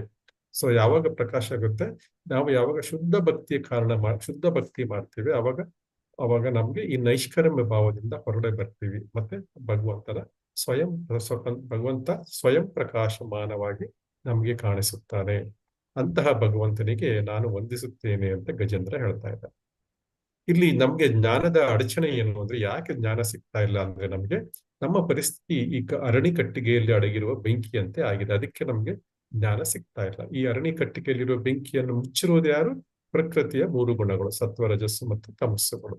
ಸೊ ನಾವಾಗ ಹೇಗೆ ಹೊರಡೆ ಬರ್ಲಿಕ್ಕೆ ಸಾಧ್ಯ? ಗುರುವಿನ ಕೃಪೆಯಿಂದ ಹೇಗಾದರೂ ಈ ಗುಣಗಳ ಶೋಭೆ ಉಂಟಾಗ್ಬೇಕು. ಒಂದು ಗುರುವಿನ ಕೃಪೆ, ಮತ್ತೊಂದು ಕೃಷ್ಣನ ಕೃಪೆ. ಈ ಇಬ್ಬರ ಕೃಪೆಯಿಂದ ನಾವು ಪರಮಾತ್ಮನು ಅವನ ಮನುಷ್ಯನ ಶುದ್ಧ ಮನಸ್ಸಿನಲ್ಲಿ ಸ್ವಯಂ ತಂತಾನೆ ಪ್ರಕಾಶಿಸಿಕೊಡುತ್ತಾನೆ. ಕೃಪೆ ಬೇಕು, ಇಬ್ಬರಿಗೂ ಕೃಪೆ ಬೇಕು. ಆ ಕೃಪೆ ಬೇಕು ಅಂತ ಕೃಪೆಯನ್ನು ನಾವು ಗಳಿಸುವಂತಹ ಕೆಲಸಗಳನ್ನು ನಾವು ಮಾಡಬೇಕು. ಸೊ ಅಂತಹ ಕೆಲಸಗಳನ್ನು ನಾವು ಮಾಡಿದಾಗ ಆ ಕೃಪೆ ನಮಗೆ ಸಿಗುತ್ತೆ. ಮತ್ತು ಗುರುವಿನ ಕೃಪೆಯಿಂದ ಮತ್ತು ಭಗವಂತನ ಕೃಪೆಯಿಂದ ನಮಗೆ ಜ್ಞಾನೋದಯ ಆಗುತ್ತೆ. ಭಗವದ್ಗೀತೆಯಲ್ಲಿ ಒಂದು ನಿರಂತರ ಭಕ್ತಿಯಲ್ಲಿ ಯಾರು ತೊಡಗಿರ್ತಾರೆ ಮತ್ತು ಪ್ರೀತಿಯಿಂದ ನನ್ನನ್ನು ಯಾರು ಸೇವಿಸ್ತಾರೆ, ನಾನು ಜ್ಞಾನದ ದೀಪವನ್ನು ನೀಡುತ್ತೇನೆ ಅವರಿಗೆ ಅಂತ ಭಗವದ್ಗೀತೆಯ 10.10ನೇ ಶ್ಲೋಕದಲ್ಲಿ ಭಗವಂತ ಹೇಳ್ತಾನೆ. ಸೊ ಇನ್ನೊಂದು ವಿಷಯ ಅಂದ್ರೆ, ಇಲ್ಲಿ ನೈಷ್ಕರ್ಮ್ಯ ಭಾವೇನ ವಿವರ್ಜಿತಾಗಮ ಅಂತ ಅಂದ್ರೆ, ಶುದ್ಧ ಭಕ್ತಿಯನ್ನು ಯಾರು ಸಾಧಿಸುತ್ತಾರೆ ಅವರು ಪರಮಾಂಸ ಭಕ್ತರು. ಅಂತಹ ಭಕ್ತರು, ಅವರಿಗೆ ವೇದಗಳ ನಿಯಮಗಳ ಕಟ್ಟುಪಾಡುಗಳು ಅವರಿಗೆ ಇರುವುದಿಲ್ಲ. ಅವರು ಅದನ್ನು ಮೀರಿ ಹೋಗಿರ್ತಾರೆ. ಅದರಿಂದ ಅವರಿಗೆ ಆ ಕಟ್ಟುಪಾಡುಗಳು ಇರೋದಿಲ್ಲ. ಉದಾಹರಣೆಗೆ ನಾವಿಲ್ಲಿ ಟ್ರಾಫಿಕ್ ಅಲ್ಲಿ ಇರ್ತೀವಿ ಅಂದ್ರೆ, ಸಿಟಿಯಲ್ಲಿ ಟ್ರಾಫಿಕ್ ಅಲ್ಲಿ ಇರ್ತೀವಿ, ಎಲ್ಲ ಟ್ರಾಫಿಕ್ ಸಿಗ್ನಲ್ ಫಾಲೋ ಮಾಡಬೇಕು. ಹಳ್ಳ ಇದ್ರೆ ರೋಡಲ್ಲಿ ಪಕ್ಕಕ್ಕೆ ಹೋಗ್ಬೇಕು. ಇವೆಲ್ಲ ನಿಯಮಗಳು ನಮ್ಗೆ ರೋಡಲ್ಲಿ ಹೋಗ್ಲಿಕ್ಕೆ. ಅದೇ ರೀತಿ ಆದ್ರೆ ನೀವು ಆಕಾಶದಲ್ಲಿ ಹಾರಿದ್ರೆ ಇದ್ಯಾವುದು ನಿಮ್ಗಿಲ್ಲ. ಸೊ ಅದರಿಂದ ನಾವು ನಮ್ಮ ಸ್ಥಿತಿಯನ್ನು ಉತ್ತಮಗೊಳಿಸಿಕೊಂಡಿದ್ದೀವಿ. ಅಂದ್ರೆ ನೆಲದಿಂದ ಆಕಾಶಕ್ಕೆ ಏರಿಸಿಕೊಂಡಿರೋದ್ರಿಂದ, ವಿಮಾನದಲ್ಲಿರೋದ್ರಿಂದ ನಮ್ಗೆ ಏನಾಗುತ್ತೆ, ಇದೆಲ್ಲ ಟ್ರಾಫಿಕ್ ಎಲ್ಲ ಅವಾಯ್ಡ್, ನಮ್ಗೆ ಬೇಕಾಗಿಲ್ಲ. ಆ ಟ್ರಾಫಿಕ್ ರೂಲ್ಸ್ ಅನ್ನು ನಮ್ಗಿಲ್ಲ. ಆದ್ರೆ ಆಕಾಶದಲ್ಲಿ ತನ್ನದೇ ಆದ ಟ್ರಾಫಿಕ್ ರೂಲ್ ಇರುತ್ತೆ. ಆದ್ರೆ ಈ ಕೆಳಗಿನ ಭೌತಿಕ ರೂಲ್ಸ್ಗಳು ಇರೋದಿಲ್ಲ. ನಾವು ಆಧ್ಯಾತ್ಮಿಕ ಲೋಕದಲ್ಲಿ ಆಧ್ಯಾತ್ಮಿಕ ರೂಲ್ಸ್ಗಳು ಇರುತ್ತೆ, ಅದನ್ನು ಫಾಲೋ ಮಾಡೋಣ. ಇದ್ರೆ ಭೌತಿಕ ರೂಲ್ಸ್ ಇರೋದಿಲ್ಲ. ಸೊ ಅದೇ ರೀತಿ ಭಗವಂತನ ನೇರ ಕೃಪೆಯಿಂದ ಏನಾಗುತ್ತೆ, ಯಾರು ಜ್ಞಾನ ದೀಪವನ್ನು ಬೆಳಗಿಸಿಕೊಂಡಿರ್ತೇವೆ ಅವರು ವೇದಗಳ ನಿಯಮಗಳಿಗಿಂತ ಮೇಲೆ ಇರ್ತೇವೆ. ಈ ಟ್ರಾಫಿಕ್ ರೂಲ್ಸ್ ಎಲ್ಲ, ವೇದಗಳೆಲ್ಲ ಏನಕ್ಕೆ, ನಾವು ಈಗಾಗಲೇ ತಿಳ್ಕೊಂಡಿರುವುದೇ ವೇದಗಳು ಈ ಭೌತಿಕ ಜಗತ್ತಿನಲ್ಲಿ ನಾವು ಹೇಗೆ ಬದುಕಬೇಕು, ಒಂದು ಲೋಕದಿಂದ ಇನ್ನೊಂದು ಲೇಖಕ್ಕೆ ಹೋಗೋದಾದ್ರೆ ಬ್ರಹ್ಮಲೋಕದವರೆಗೂ ಹೇಗೆಲ್ಲ ಹೋಗ್ಬೋದು ಅನ್ನೋದು ವೇದಗಳಲ್ಲಿ ಕೊಟ್ಟಿದ್ದಾರೆ. ಭಕ್ತಿ ಸೇವೆಯ ಬಗ್ಗೆ ಅದರಲ್ಲಿ ಕೊಟ್ಟಿಲ್ಲ ವೇದಗಳ ಬಗ್ಗೆ. ಸೊ ಅದರಿಂದ ನಾವು ಆ ಭಕ್ತಿ ಸೇವೆಯನ್ನು ನಾವು ಮಾಡೋದ್ರಿಂದ ನಾವೇನಾಗುತ್ತೆ, ವೇದಗಳ ನಿಯಮಗಳಿಂದ ಮೇರೇಲಿ ಹೋಗ್ತೇವೆ. ಅವರು ಭಗವಂತನ ಕೃಪೆಯ ಜ್ಞಾನದಿಂದ ಪ್ರಕಾಶಿಸಲ್ಪಡ್ತಾರೆ. ಹೀಗಾಗಿ ಈ ಕೇವಲ ಈ ಶ್ಲೋಕವು ಭಗವಂತನ ಸ್ತುತಿ ಅಲ್ಲ, ಅದಕ್ಕಿಂತಲೂ ಹೆಚ್ಚಾಗಿದೆ. ಈ ಶ್ಲೋಕದಲ್ಲಿ ಗಜೇಂದ್ರ ಹೇಳ್ತಾ ಇದ್ದಾನೆ, ಕರ್ಮ ಅಥವಾ ಜ್ಞಾನಕ್ಕಿಂತ ಮಿಗಿಲಾಗಿರುವುದು ಶುದ್ಧ ಭಕ್ತಿಯ ಯೋಗದ ಶ್ರೇಷ್ಠತೆಯನ್ನು ಕೂಡ ಈ ಶ್ಲೋಕದಲ್ಲಿ ನಮ್ಗೆ ನೋಡ್ಲಿಕ್ಕೆ ಸಿಗುತ್ತೆ. ಸೊ ಅದರಿಂದ ಗಜೇಂದ್ರ ಪರಮಪುರುಷನಾದ ಪರಮಪುರುಷೋತ್ತಮನಾದ ದೇವತ್ತನಿಗೆ ವಂದಿಸುತ್ತಾ ಹೇಳ್ತಾನೆ, ಭಗವಂತ ಈ ಪ್ರಕೃತಿಯ 3 ಗುಣಗಳಿಂದ ಹೇಗೆ ಮರೆಯಾಗಿದೆ ನೀನು ಅಂದ್ಬಿಟ್ಟು ಅವನು ಅರಣಿಕಾಷ್ಠಿಯ ಉಪಮೆಯನ್ನು ಅವನು ಇಲ್ಲಿ ಬಳಸ್ತಾ ಇದ್ದಾನೆ. ಸೊ ನಂತರ ಭಗವಂತ ಮತ್ತೆ ಇನ್ನೊಂದು ವಿಷಯ ಹೇಳ್ತಾನೆ, ಭಗವಂತ ನೀನು ಜೀವಿಗಳಂತೆ ಭಗವಂತನು ಈ ಗುಣಗಳ ಚಟುವಟಿಕೆಗಳಲ್ಲಿ ನಿನಗೂ ಯಾವುದೇ ಆಸಕ್ತಿ ಇಲ್ಲ. ನೀನು ಈ ಗುಣಗಳನ್ನು ನಿರ್ಮಿಸಿದವನಾದರೂ ಕೂಡ ಅವುಗಳಿಂದ ವಿಚಲಿತನಾಗುವುದಿಲ್ಲ ನೀನು. ಆದ್ರೆ ನೀನು ಅವುಗಳ ಕಂಟ್ರೋಲ್ ಅಲ್ಲಿ ಇಲ್ಲ, ಯಾಕಂದ್ರೆ ಗುಣಗಳ ಕಂಟ್ರೋಲ್ ನಿನ್ನಲ್ಲಿದೆ. ಅದಕ್ಕೋಸ್ಕರ ನಿನಗೆ ಅದು ಅದರ ಮೇಲೆ ಯಾವ ಪ್ರಭಾವವನ್ನು ಬೀರುವುದಿಲ್ಲ. ಆದ್ರೆ ಭಗವಂತ ಭಕ್ತರಿಗೆ ತನ್ನ ವಿಶೇಷ ಕೃಪೆಯಿಂದ ಸ್ವಯಂ ಆಗಿ ಒಳಗೆ ಪ್ರಕಾಶ ಕೊಡ್ತಾನೆ.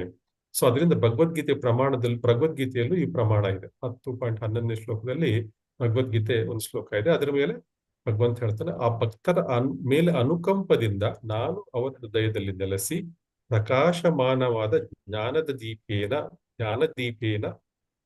ಅವರ ಜ್ಞಾನದೀಪದಿಂದ ಅಜ್ಞಾನದಿಂದ ಹುಟ್ಟಿದ ಕತ್ತಲನ್ನು ಭಗವಂತ ಹೇಳ್ತಾನೆ ನಾನೇ ನಾಶ ಮಾಡ್ತೇನೆ ಅಂತ ಹೇಳಿ. ಸೊ ಯಾರು ಅಂತಹಕ್ಕೆ ಬುದ್ಧಿಯೋಗವನ್ನು ಭಗವಂತ ಕೊಡ್ತಾನೆ, ದದಾಮಿ ಬುದ್ಧಿಯೋಗಂ, ಅಂತಹ ಬುದ್ಧಿಯೋಗವನ್ನು ಭಗವಂತ ಕೊಡ್ತಾನೆ. ಸೊ ಶುದ್ಧೀಕರಣದ ಪ್ರಕ್ರಿಯೆ ಹೇಗೆ, ಭಗವಂತನು ಭಕ್ತನು ಕೃಷ್ಣನ ಪಾದದ ಕಮಲಗಳನ್ನು ತನ್ನ ಹೃದಯದಲ್ಲಿ ಗಂಭೀರವಾಗಿ ಸ್ಥಾಪಿಸಿಕೊಳ್ಬೇಕು, ಅಂದ್ರೆ ಸೀರಿಯಸ್ ಆಗಿ ಸ್ಥಾಪಿಸಿಕೊಳ್ಳಬೇಕು. ಸವೈ ಮನಃ ಕೃಷ್ಣ ಪದಾರವಿಂದಯೋಹೋ, ಅಂದ್ರೆ ಆ ಕೃಷ್ಣನ ಪದಾರವಿಂದಗಳನ್ನು ತನ್ನ ಮನಸ್ಸಿನಲ್ಲಿ ಸವೈ ಮನಃ ಅದನ್ನು ಸ್ಥಾಪನೆಗೊಳಿಸಿಕೊಳ್ಳಬೇಕು. ಕೃಷ್ಣ ಅವಾಗ ಆತನ ಹೃದಯದಲ್ಲಿ ಪರಮಾತ್ಮನಾಗಿ ನೆಲೆಸಿರ್ತಾನೆ ಮತ್ತು ಅಜ್ಞಾನದಿಂದ ಅವನನ್ನು ದೂರ ಮಾಡ್ತಾನೆ. ಸೊ ಈ ರೀತಿಯಾಗಿ ಭಗವಂತ ಜ್ಞಾನದ್ವೀಪ ಪ್ರಕಾಶೇನ ವಿಶೇಷ ಕೃಪೆ ಆಗತ್ತೆ ಭಗವಂತನದು. ಇದುವೇ ಸ್ವಯಂ ಪ್ರಕಾಶ. ಭಗವಂತ ತನ್ನ ಸ್ವಯಂ ಪ್ರಕಾಶದಿಂದ ನಮ್ಮ ಇದು ಹೃದಯದಲ್ಲಿ ಕಾಣಿಸ್ಕೊಳ್ತಾನೆ. ಆದ್ರಿಂದ ಭಕ್ತನಿಗೆ ತಕ್ಷಣವೇ ಎಲ್ಲವೂ ಗೊತ್ತಾಗುತ್ತೆ ಮತ್ತು ಆತ್ಮ ಸಾಕ್ಷಾತ್ಕಾರವನ್ನು ಪಡಿತಾನೆ. ಈ ತರಹ ಎಕ್ಸಾಂಪಲ್ಗಳು ನಾವು ಸುಮಾರು ಸರಿ ನೋಡಿದ್ವಿ. ಉದಾಹರಣೆಗೆ ನಾವು ಧ್ರುವರಾಮ ಮಹಾರಾಜನ ಒಂದು ಉದಾಹರಣೆಯನ್ನು ನೋಡಬಹುದು. ಅವನು ಕೂಡ ನಮ್ಮ ತರನೇ ಅಜ್ಞಾನದಲ್ಲಿರ್ತಾನೆ. ಆದ್ರೆ ಭಗವಂತ ತನ್ನ ಶಂಕುವನ್ನು ಅವನ ತಲೆ ಮೇಲೆ ಇಡ್ತಾನೆ. ತಲೆ ಮೇಲೆ ಇಟ್ಟ ತಕ್ಷಣ ಅವನೇನಾಗುತ್ತೆ, ಅವನು ಜ್ಞಾನದೀಪದಿಂದ ಅವನು ಪ್ರಕಾಶಗೊಳ್ತಾನೆ, ಸಂಪೂರ್ಣವಾಗಿ ಪ್ರಕಾಶಗೊಳ್ತಾನೆ. ಸೊ ನಂತರ ಭಕ್ತನಿಗೆ ಧ್ರುವ ಮಹಾರಾಜನಿಗೆ ಎಲ್ಲವೂ ಗೊತ್ತಾಗುತ್ತೆ. ಭಗವಂತನನ್ನು ಹೇಗೆ ಅರ್ಚಿಸ್ಬೇಕು ಅಂತನ್ನೋದು ಗೊತ್ತಿರಲಿಲ್ಲ. ಪುಟ್ಟ ಬಾಲಕ, 5 ವರ್ಷದ ಬಾಲಕ, ಅವನಿಗೆ ಭಗವಂತನನ್ನು ಹೇಗೆ ಅರ್ಚನೆ ಮಾಡಬೇಕು ಅನ್ನೋದು ಕೂಡ ಗೊತ್ತಿರಲಿಲ್ಲ. ಹೇಗೆ ಸೇವಿಸ್ಬೇಕು, ಹೇಗೆ ಅರ್ಚನೆ ಮಾಡಬೇಕು ಅಂತನೂ ಗೊತ್ತಿರಲಿಲ್ಲ. ಆಗ ಆ ಸಂಪೂರ್ಣ ಭಗವಂತನ ತನ್ನ ಬಗ್ಗೆ ಸಂಪೂರ್ಣ ನಾಲೆಡ್ಜ್ ಅನ್ನು ಕೃಷ್ಣ ಧ್ರುವ ಮಹಾರಾಜನಿಗೆ ಕೇವಲ ತನ್ನ ಕೃಪೆಯಿಂದ ಕೊಡ್ತಾನೆ. ಸೊ ಈ ರೀತಿಯಾಗಿ ಅಂತರ್ಯಾಮಿಯಾಗಿ ಸ್ವಯಂ ಪ್ರಕಾಶನಾಗಿ ಭಗವಂತ ಈ ದೀಪದಿಂದ, ಆ ಸ್ವಯಂ ಪ್ರಕಾಶ ದೀಪದಿಂದ ಭಕ್ತ ಎಲ್ಲವನ್ನು ತಿಳ್ಕೊಳ್ತಾನೆ ಮತ್ತು ಆತ್ಮ ಸಾಕ್ಷಾತ್ಕಾರವನ್ನು ಪಡ್ಕೊಳ್ತಾನೆ. ಇನ್ನೊಂದು ಮುಖ್ಯವಾದ ವಿಷಯ ಇಲ್ಲಿ ಅಂದ್ರೆ, ಭಕ್ತಿ ಮಾರ್ಗವೇ ಎಲ್ಲದಕ್ಕಿಂತ ಸರ್ವೋತ್ತಮ ಅಂತ. ಇಲ್ಲಿ ಒಬ್ಬ ಭಕ್ತ ಹೊರನೋಟಕ್ಕೆ ಹೆಚ್ಚು ಓದ್ಕೊಂಡಿರ್ಲಿ ಬಿಡ್ಲಿ ಮುಖ್ಯ ಅಲ್ಲ. ಮುಖ್ಯವಾಗಿ ಅವನ ಭಕ್ತಿ ಸೇವೆಯಲ್ಲಿ ತೊಡದಾಗ ಏನಾಗುತ್ತೆ, ಭಗವಂತನೇ ಅವನಿಗೆ ನೇರವಾಗಿ ಜ್ಞಾನದ ಬೆಳಕನ್ನು ಕೊಡ್ತಾನೆ. ಭಗವಂತನೇ ಜ್ಞಾನ ಬೆಳಕು ಕೊಟ್ಟ ಮೇಲೆ ಮಿಕ್ಕದವರು ಏನ್ ಹೇಳಿದ್ರೆ ಏನು, ಅದ್ರ ಬಗ್ಗೆ ಏನು ನಾವು ತಲೆಕೆಡಿಸಿಕೊಳ್ಳೋ ಅವಶ್ಯಕತೆನೇ ಇಲ್ಲ. ಮತ್ತು ಅಲ್ಲಿ ಅಜ್ಞಾನ ಉಳಿಲಿಕ್ಕೆ ಸಾಧ್ಯವೇ ಇಲ್ಲ. ಇನ್ನೂ ಒಂದು ಮಾಯಾವಾದಿಗಳು ಕೂಡ ಒಂದು ನೇರವಾದ ಉತ್ತರ ಕೊಡಬಹುದು ಅಂತ ಶ್ರೀಲ ಪ್ರಭುಪಾದರು ಹೇಳ್ತಾರೆ. ಸಾಮಾನ್ಯವಾಗಿ ಮಾಯಾವಾದಿಗಳು ಹೇಳ್ತಾರಲ್ಲ, ಅವರೆಲ್ಲ ಹೇಳ್ತಾರೆ ಈ ಭಕ್ತಿ ಮಾರ್ಗ ಎಲ್ಲ ಇದೆಯಲ್ಲ ಇವ್ರಿಗೆಲ್ಲ ದಡ್ಡರಿಗೆ, ಇದು ಓದದೇ ಇರೋರಿಗೆ, ಸಾಮಾನ್ಯ ಜನರಿಗೆ ಅದನ್ನ ಮಾಡ್ತಾ ಇರ್ತಾರೆ.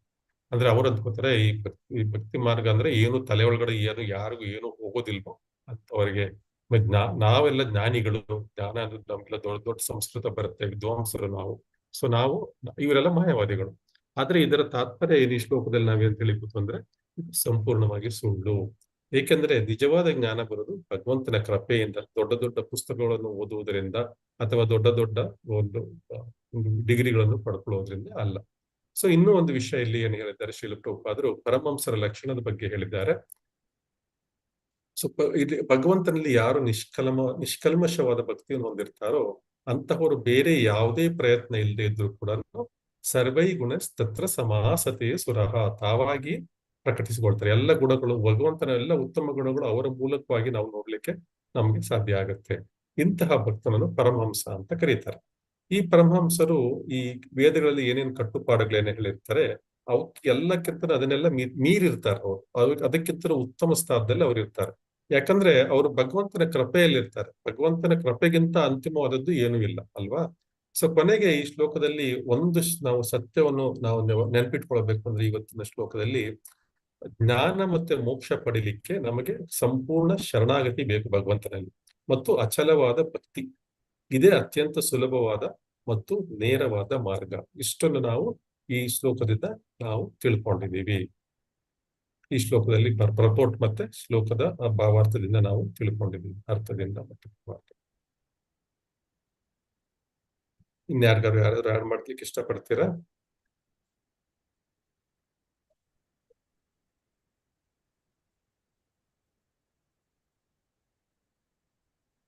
ಹರೇ ಕೃಷ್ಣ.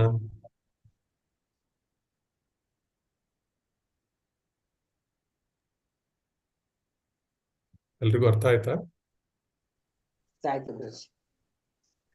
ಸರಿ, ಎಲ್ರು ಮಾತಾಡಿ. ಶ್ಲೋಕ 17 ಓದೋಣ. ಇದನ್ನ ಡಿಸ್ಕಸ್ ಮಾಡ್ಲಿಕ್ಕೆ ಇವತ್ತು ಸಾಧ್ಯ ಆಗ್ಲಿಕ್ಕಿಲ್ಲ, ದೊಡ್ಡದಿದೆ. ನಾವು ಮುಂದಿನ ತರಗತಿಯಲ್ಲಿ ಮಾಡೋಣ. ಇವತ್ತಿನ ದಿವಸ ನಾವು ಶ್ಲೋಕವನ್ನು ಓದೋಣ.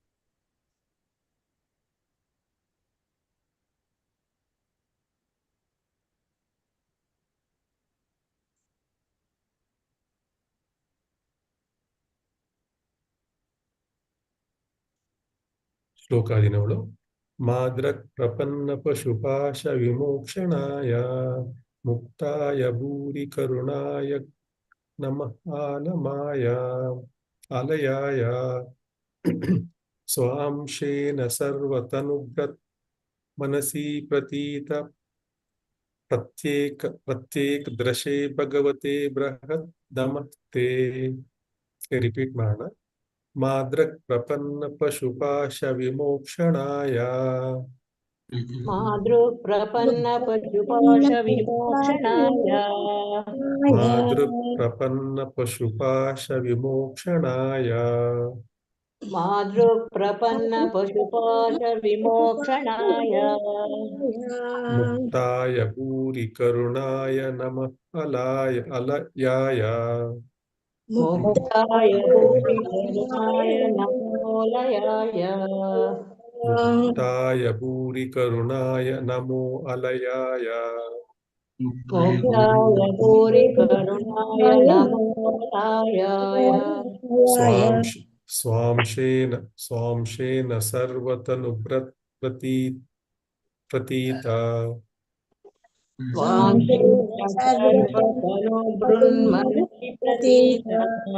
ಸ್ವಾಂಶೇನ ಸರ್ವತನು ಪ್ರತೀತ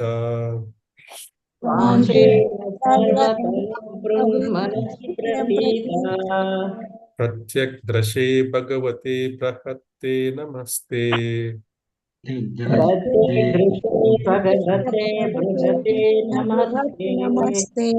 ಪ್ರತ್ಯಕ್ ದೃಶೇ ಭಗವತೆ ಬೃಹತೆ ನಮಸ್ತೆ.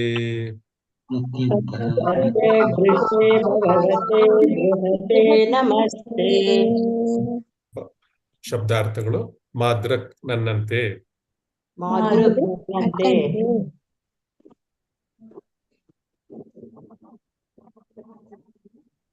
ಪ್ರಪನ್ನ ಶರಣಾದ, ಪ್ರಪನ್ನ ಶರಣಾದ, ಪಶು ಪ್ರಾಣಿಯ, ಪಶು ಪ್ರಾಣಿಯ, ಪಾಶ ಬಂಧನದಿಂದ, ಪಾಶ ಬಂಧನದಿಂದ, ವಿಮೋಕ್ಷಣಾಯ ಬಿಡುಗಡೆಗೊಳಿಸುವವನಿಗೆ, ವಿಮೋಕ್ಷಣಾಯ ಬಿಡುಗಡೆಗೊಳಿಸುವವನಿಗೆ, ಮುಕ್ತಾಯ ಭೌತಿಕ ಪ್ರಕೃತಿಯ ಕಲ್ಮಲಗಳಿಂದ ಸ್ಪರ್ಶಿತನಾಗದ ಪರಾತ್ಪರನಿಗೆ, ಮುಕ್ತಾಯ ಭೌತಿಕ ಪ್ರಕೃತಿಯ ಕಶ್ಮಲಗಳಿಂದ ಸ್ಪರ್ಶಿತನಾಗದ ಪರಾತ್ಪರನಿಗೆ, ಭೂರಿ ಕರುಣಾಯ ಅಪರಿಮಿತ ಕರುಣಾಮಯನಿಗೆ, ಭೂರಿ ಕರುಣಾಯ ಅಪರಿಮಿತ ಕರುಣಾಮಯನಿಗೆ ನಮಃ ನಮಸ್ಕಾರಗಳನ್ನು ಅರ್ಪಿಸುತ್ತೇನೆ.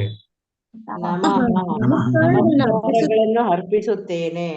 ಅಲಯಾಯ ನನ್ನ ಉದ್ಧಾರದ ಉದ್ದೇಶಕ್ಕಾಗಿ ಎಂದೂ ಆಲಸಿಯಾಗದ ಅಥವಾ ಸೋಮಾರಿಯಾಗದ, ಅಲಯಾಯ ನನ್ನ ಉದ್ಧಾರದ ಉದ್ದೇಶಕ್ಕಾಗಿ ಎಂದೂ ಆಲಸ್ಯಾಗದ ಅಥವಾ ಸೋಮಾರಿಯಾಗದ, ಸ್ವ ಅಂಶೇನ ಪರಮಾತ್ಮನಂತೆ ನಿನ್ನ ಸ್ವಾಂಶ ಲಕ್ಷಣದಿಂದ, ಸ್ವ ಅಂಶೇನ ಪರಮಾತ್ಮನಂತೆ ನಿನ್ನ ಸ್ವಾಂಶ ಲಕ್ಷಣದಿಂದ, ಸರ್ವ ಎಲ್ಲರ, ಸರ್ವ ಎಲ್ಲರ, ಐಹಿಕ ಪ್ರಕೃತಿಯಲ್ಲಿ ದೇಹಧಾರಿಗಳಾದ ಜೀವಿಗಳ, ಐಹಿಕ ಪ್ರಕೃತಿಯಲ್ಲಿ ದೇಹಧಾರಿಗಳಾದ ಜೀವಿಗಳ, ಮನಸ್ಸಿನಲ್ಲಿ, ಮನಸ್ಸಿನಲ್ಲಿ, ಪ್ರತೀತ ಅಂಗೀಕೃತರಾದ, ಪ್ರತ್ಯಗ್ದರ್ಶಿ ಎಲ್ಲಾ ಕಾರ್ಯಗಳ ನೇರ ನಿರೀಕ್ಷಕನಂತೆ,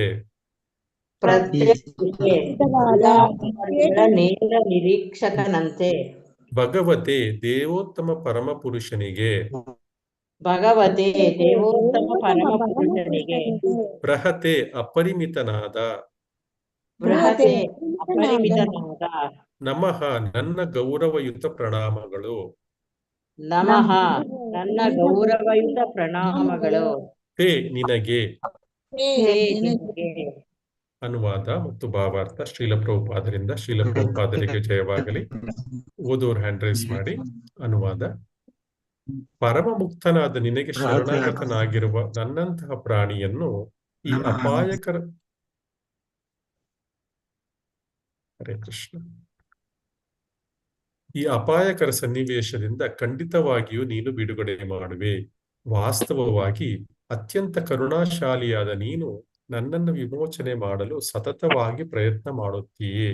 ಪರಮಾತ್ಮನಾಗಿ ನಿನ್ನ ಸ್ವಾಂಶದಿಂದ ದೇಹವನ್ನು ಹೊಂದಿರುವ ಎಲ್ಲ ಜೀವಿಗಳ ಹೃದಯದಲ್ಲಿಯೂ ನೆಲೆಸಿದ್ದೀಯೇ. ನೀನು ಸಾಕ್ಷಾತ್ ದಿವ್ಯ ಜ್ಞಾನವೆಂದು ಪ್ರಸಿದ್ಧನಾಗಿದ್ದೀಯೇ. ನೀನು ಅಪರಿಮಿತ ದೇವೋತ್ತಮ ಪರಮಪುರುಷನೇ. ನಿನಗೆ ನನ್ನ ಗೌರವಪೂರ್ವಕ ನಮಸ್ಕಾರಗಳನ್ನು ಸಲ್ಲಿಸುತ್ತೇನೆ. ರಿಪೀಟ್ ಮಾಡೋಣ. ಪರಮಮುಕ್ತನಾದ ನಿನಗೆ ಶರಣಾಗತನಾಗಿರುವ ನನ್ನಂತಹ ಪ್ರಾಣಿಯನ್ನು ಈ ಅಪಾಯಕರ ಸನ್ನಿವೇಶದಿಂದ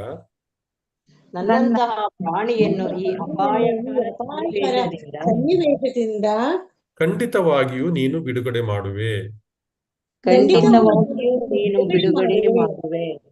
ವಾಸ್ತವವಾಗಿ ಅತ್ಯಂತ ಕರುಣಾಶಾಲಿಯಾದ ನೀನು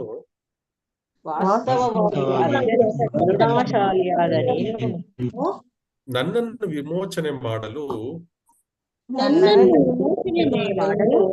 ಸತತವಾಗಿ ಪ್ರಯತ್ನ ಮಾಡುತ್ತೀಯೇ. ಪರಮಾತ್ಮನಾಗಿ ನಿನ್ನ ಸ್ವ ಅಂಶದಿಂದ ದೇಹವನ್ನು ಹೊಂದಿರುವ ಎಲ್ಲ ಜೀವಿಗಳ ಹೃದಯದಲ್ಲಿಯೂ ನೆಲೆಸಿದ್ದೀಯೇ. ನೀನು ಸಾಕ್ಷಾತ್ ದಿವ್ಯ ಜ್ಞಾನವೆಂದು ಪ್ರಸಿದ್ಧನಾಗಿದ್ದೀಯೇ.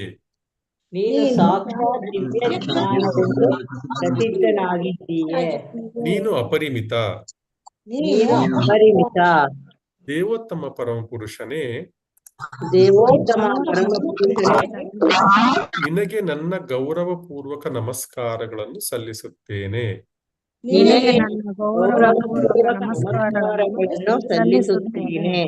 ಹರೇ ಕೃಷ್ಣ. ಗಾಯತ್ರಿ ಮಾತಾಜಿ ಓದ್ತಿರ ಭಾವಾರ್ಥ. ಓದ್ತೀನಿ ಮಾತಾಡಿ ಪ್ರಭುಜಿ. ಓದಿ ಮಾತಾಜಿ. ಹರೇ ಕೃಷ್ಣ ಪ್ರಭುಜಿ. ಹರೇ ಕೃಷ್ಣ. ಬೃಹತೆ ನಮಸ್ತೆ ಎಂಬ ಶಬ್ದಗಳನ್ನು ಶ್ರೀಲ ವಿಶ್ವನಾಥ ಚಕ್ರವರ್ತಿ ಠಾಕೂರರು ಬೃಹತೆ ಶ್ರೀಕೃಷ್ಣ ಎಂದು ವಿವರಿಸಿದ್ದಾರೆ. ಅಂದರೆ ದೇವೋತ್ತಮ ಪರಮಪುರುಷನು ಕೃಷ್ಣನಾಗಿದ್ದಾನೆ. ವಿಷ್ಣು ತತ್ವ, ಜೀವತತ್ವ ಮತ್ತು ಶಕ್ತಿ ತತ್ವ ಮುಂತಾದ ಅನೇಕ ತತ್ವಗಳಿವೆ. ಆದರೆ ಎಲ್ಲದಕ್ಕಿಂತ ಮಿಗಿಲಾದದ್ದು ವಿಷ್ಣು ತತ್ವ. ಅದು ಸರ್ವವ್ಯಾಪಕವಾದದ್ದು. ದೇವೋತ್ತಮ ಪರಮಪುರುಷನ ಈ ಸರ್ವವ್ಯಾಪಕ ಲಕ್ಷಣವನ್ನು ಭಗವದ್ಗೀತೆಯಲ್ಲಿ 10.42 ವಿವರಿಸಿದೆ. ಅಲ್ಲಿ ಭಗವಂತನು ಹೀಗೆ ಹೇಳುತ್ತಾನೆ: ಅಥವಾ ಬಹುನೇತೇನ ಕಿಂ ನಾತೇನ ತವಾರ್ಜುನ ಇಷ್ಟಭ್ಯಮಿದಂ ಕೃಷ್ಣ ಮೇಘಾಂಶೇನ ಸ್ಥಿತೋ ಜಗತ್.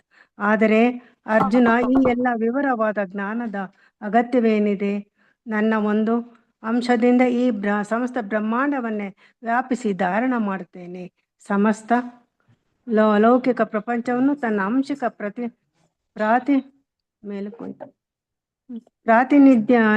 ನಿತ್ಯವಾದ ಪರಮಾತ್ಮನು ಪಾಲಿಸುತ್ತಾನೆ ಇಲ್ಲೇನೋ ಅಡ್ಡ ಬಂದಿದೆ, ಪಾಲಿಸುತ್ತಾನೆ ಎಂದು ಕೃಷ್ಣನು ಹೇಳುತ್ತಾನೆ.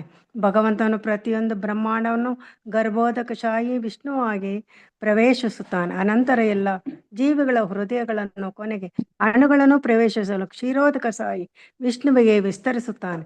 ಅಂಡಾಂತರಸ್ಥ ಪರಮಾಣು ಚಯಾಂತರಸ್ಥಂ. ಪ್ರತಿಯೊಂದು ಬ್ರಹ್ಮಾಂಡವು ಅಣುಗಳಿಂದ ತುಂಬಿದೆ. ಭಗವಂತನ ಬ್ರಹ್ಮಾಂಡದೊಳಗಷ್ಟೇ ಅಲ್ಲ, ಅಣುಗಳ ಒಳಗೂ ಇದ್ದಾನೆ. ಹೀಗೆ ಪ್ರತಿಯೊಂದು ಅಣುವಿನಲ್ಲಿಯೂ ಪರಮಪ್ರಭುವು ತನ್ನ ವಿಷ್ಣು ಲಕ್ಷಣದಲ್ಲಿ ಪರಮಾತ್ಮನಾಗಿ ಇರುತ್ತಾನೆ. ಅಣುವಿನಲ್ಲಿಯೂ ಪರಮಪ್ರಭುವು ತನ್ನ ವಿಷ್ಣು ಪರಮಾತ್ಮನಾಗಿ ಇರುತ್ತಾನೆ. ಆದರೆ ಎಲ್ಲ ವಿಷ್ಣು ತತ್ವಗಳು ಕೃಷ್ಣನಿಂದ ಉದ್ಭವಿಸಿದೆ. ಭಗವದ್ಗೀತೆಯಲ್ಲಿ 10.2 ದೃಢಪಡಿಸಿದಂತೆ ಅಹಂ ಆದಿರ್ ಹಿ ದೇವಾನಾಂ. ಈ ಲೌಕಿಕ ಪ್ರಪಂಚದ ಬ್ರಹ್ಮ, ವಿಷ್ಣು ಮತ್ತು ಮಹೇಶ್ವರರೆಂಬ ದೇವತೆಗಳಿಗೆ ಕೃಷ್ಣನೇ ಆದಿ ಅಥವಾ ಆರಂಭವಾಗಿದ್ದಾನೆ. ಆದುದರಿಂದ ಅವನನ್ನು ಇಲ್ಲಿ ಭಗವತೆ ಬೃಹತೆ ಎಂದು ವರ್ಣಿಸಲಾಗಿದೆ. ಪ್ರತಿಯೊಬ್ಬನು ಭಗವಾನ್ ಎಂದರೆ ಐಶ್ವರ್ಯವಂತ. ಆದರೆ ಕೃಷ್ಣ ಬೃಹನ್ ಭಗವಾನ್ ಎಂದರೆ ಅವನು ಅಪರಿಮಿತವಾದ ಐಶ್ವರ್ಯನ್ನು ಹೊಂದಿದ್ದಾನೆ. ಈಶ್ವರ ಪರಮ ಕೃಷ್ಣನೇ ಪ್ರತಿಯೊಬ್ಬನ ಮೂಲ. ಅಹಂ ಸರ್ವಸ ಪ್ರಭವ. ಬ್ರಹ್ಮ, ವಿಷ್ಣು ಮತ್ತು ಮಹೇಶ್ವರರು ಕೂಡ ಕೃಷ್ಣನಿಂದ ಬರುತ್ತಾರೆ. ಮತ್ತ ಪರತರಂ ನಾನತ್ ಕಿಂಚಿತ್ ಅಸ್ತಿ ಧನಂಜಯ. ಕೃಷ್ಣನಿಗಿಂತ ಶ್ರೇಷ್ಠನಾದ ವ್ಯಕ್ತಿ ಯಾರೂ ಇಲ್ಲ. ಆದುದರಿಂದ ವಿಶ್ವನಾಥ ಚಕ್ರವರ್ತಿ ಠಾಕೂರರು ಭಗವತೆ ಬೃಹತೆ ಎಂದು ಕೃಷ್ಣನಿಗೆ ಎಂದು ಹೇಳುತ್ತಾರೆ. ಜೀವನದ ದೈಹಿಕ ಕಲ್ಪನೆಯಿಂದಾಗಿ ಈ ಲೌಕಿಕ ಪ್ರಪಂಚದಲ್ಲಿ ಪ್ರತಿಯೊಬ್ಬನೂ ಪಶುವಾಗಿದ್ದಾನೆ. ಯಸ್ಯಾತ್ಮ ಬುದ್ಧಿ ಕುಣಪೆ ತ್ರಿಧಾತುಕೆ ಸ್ವದೇಹಿ ಕಲತ್ರಾದಿಷು ಭೌಮ ಇಜ್ಜದೇಹಿ ಯತೀರ್ಥ ಬುದ್ಧಿ ಸಲಿಲೇನ ಕರ್ಹಿ ಚಿಜ್ ಜನೇಶ್ವ ವಿಘ್ನೇಶು ಸ ಏವ ಗೋಖರಃ.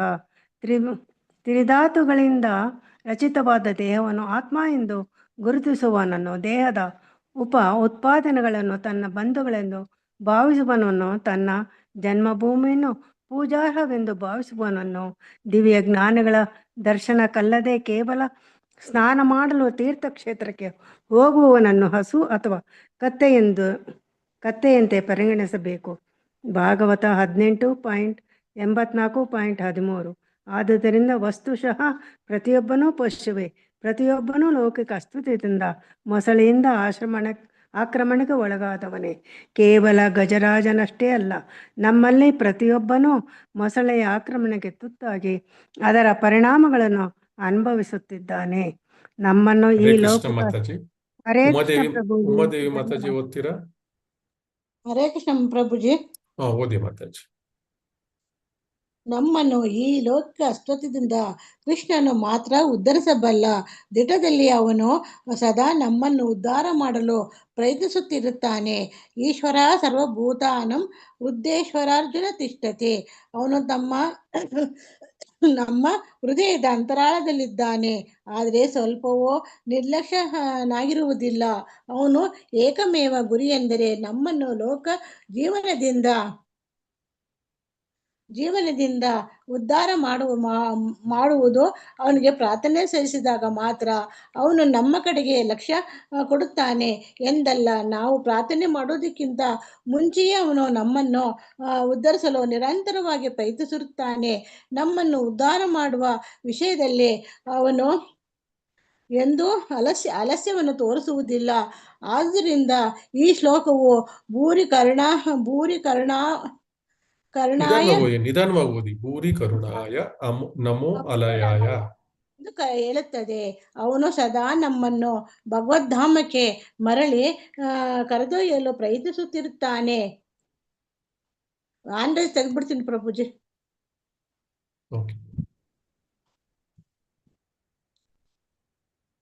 ಮರಳಿ ಕರೆದೊಯ್ಯಲು ಪ್ರಯತ್ನಿಸುತ್ತಾನೆ. ಅದು ಪರಮ ಪ್ರಭುವಿನ ಅವ್ಯಾಜ ಕರುಣೆಯ ಫಲ. ದೇವರು ಮುಕ್ತನಾಗಿದ್ದಾನೆ. ನಮ್ಮನ್ನು ಮುಕ್ತಗೊಳಿಸಲು ಅವನು ಪ್ರಯತ್ನಿಸುತ್ತಿದ್ದಾನೆ. ಅವನು ನಿರಂತರವಾಗಿ ಪ್ರಯತ್ನಿಸುತ್ತಿದ್ದರೂ ನಾವೇ ಅವನ ಉಪದೇಶಗಳನ್ನು ಅಂಗೀಕರಿಸಲು ನಿರಾಕರಿಸುತ್ತಿದ್ದೇವೆ. ಸರ್ವಧರ್ಮಾನ್ ಪರಿತ್ಯಜ್ಯ ಮಾಮೇಕಂ ಶರಣಂ ವ್ರಜ. ಆದರೂ ಅವನು ಕೋಪಗೊಳ್ಳುವುದಿಲ್ಲ. ಆದುದರಿಂದ ಅವನನ್ನು ಇಲ್ಲಿ ಭೂರಿ ಕರುಣಾಯ ಎಂದು ಕರೆಯಲಾಗಿದೆ. ಅಂದರೆ ಈ ಬದುಕಿನ ಕ್ಲೇಶಮಯ ಸ್ಥಿತಿಯಿಂದ ನಮ್ಮನ್ನು ಉದ್ಧಾರ ಮಾಡಿ ಭಗವದ್ಧಾಮಕ್ಕೆ ಮರಳಿ ಕರೆದೊಯ್ಯುವಷ್ಟು ಅಪಾರವಾದ ಕರುಣಾಶಾಲಿ ಅವನು ಎಂದರ್ಥ. ಹರೇ ಕೃಷ್ಣ ಮಾತಾಜಿ, ಧನ್ಯವಾದಗಳು. ಸ್ವಲ್ಪ ಬ್ಲರ್ ಆಗುತ್ತೆ ಪ್ರಭುಜಿ, ಅದಕ್ಕೆ ಸಾರಿ ಪ್ರಭುಜಿ. ಪರವಾಗಿಲ್ಲ ಮಾತಾಜಿ, ಆಗುತ್ತೆ, ಎಲ್ರಿಗೂ ಆಗುತ್ತೆ, ಪರವಾಗಿಲ್ಲ. ಇಲ್ಲಿಗೆ ಇಂದಿನ ತರಗತಿಯನ್ನು ನಿಲ್ಲಿಸೋಣ. 4 ಗಂಟೆಗೆ ಭಕ್ತಿ ವೈಭವ ಕ್ಲಾಸ್ ಶುರುವಾಗುತ್ತೆ. ವಾಂಛಾ ಕಲ್ಪತರುಭ್ಯಶ್ಚ ಕೃಪಾ ಸಿಂಧುಭ್ಯೇವ ಚ ಪತಿತಾನಾಂ ಪಾವನೇಭ್ಯೋ ವೈಷ್ಣವೇಭ್ಯೋ ನಮೋ ನಮಃ. ಹರೇ ಕೃಷ್ಣ ಕೃಷ್ಣ ಕೃಷ್ಣ ಹರೇ ಹರೇ, ಹರೇ ರಾಮ ರಾಮ ರಾಮ ಹರೇ ಹರೇ.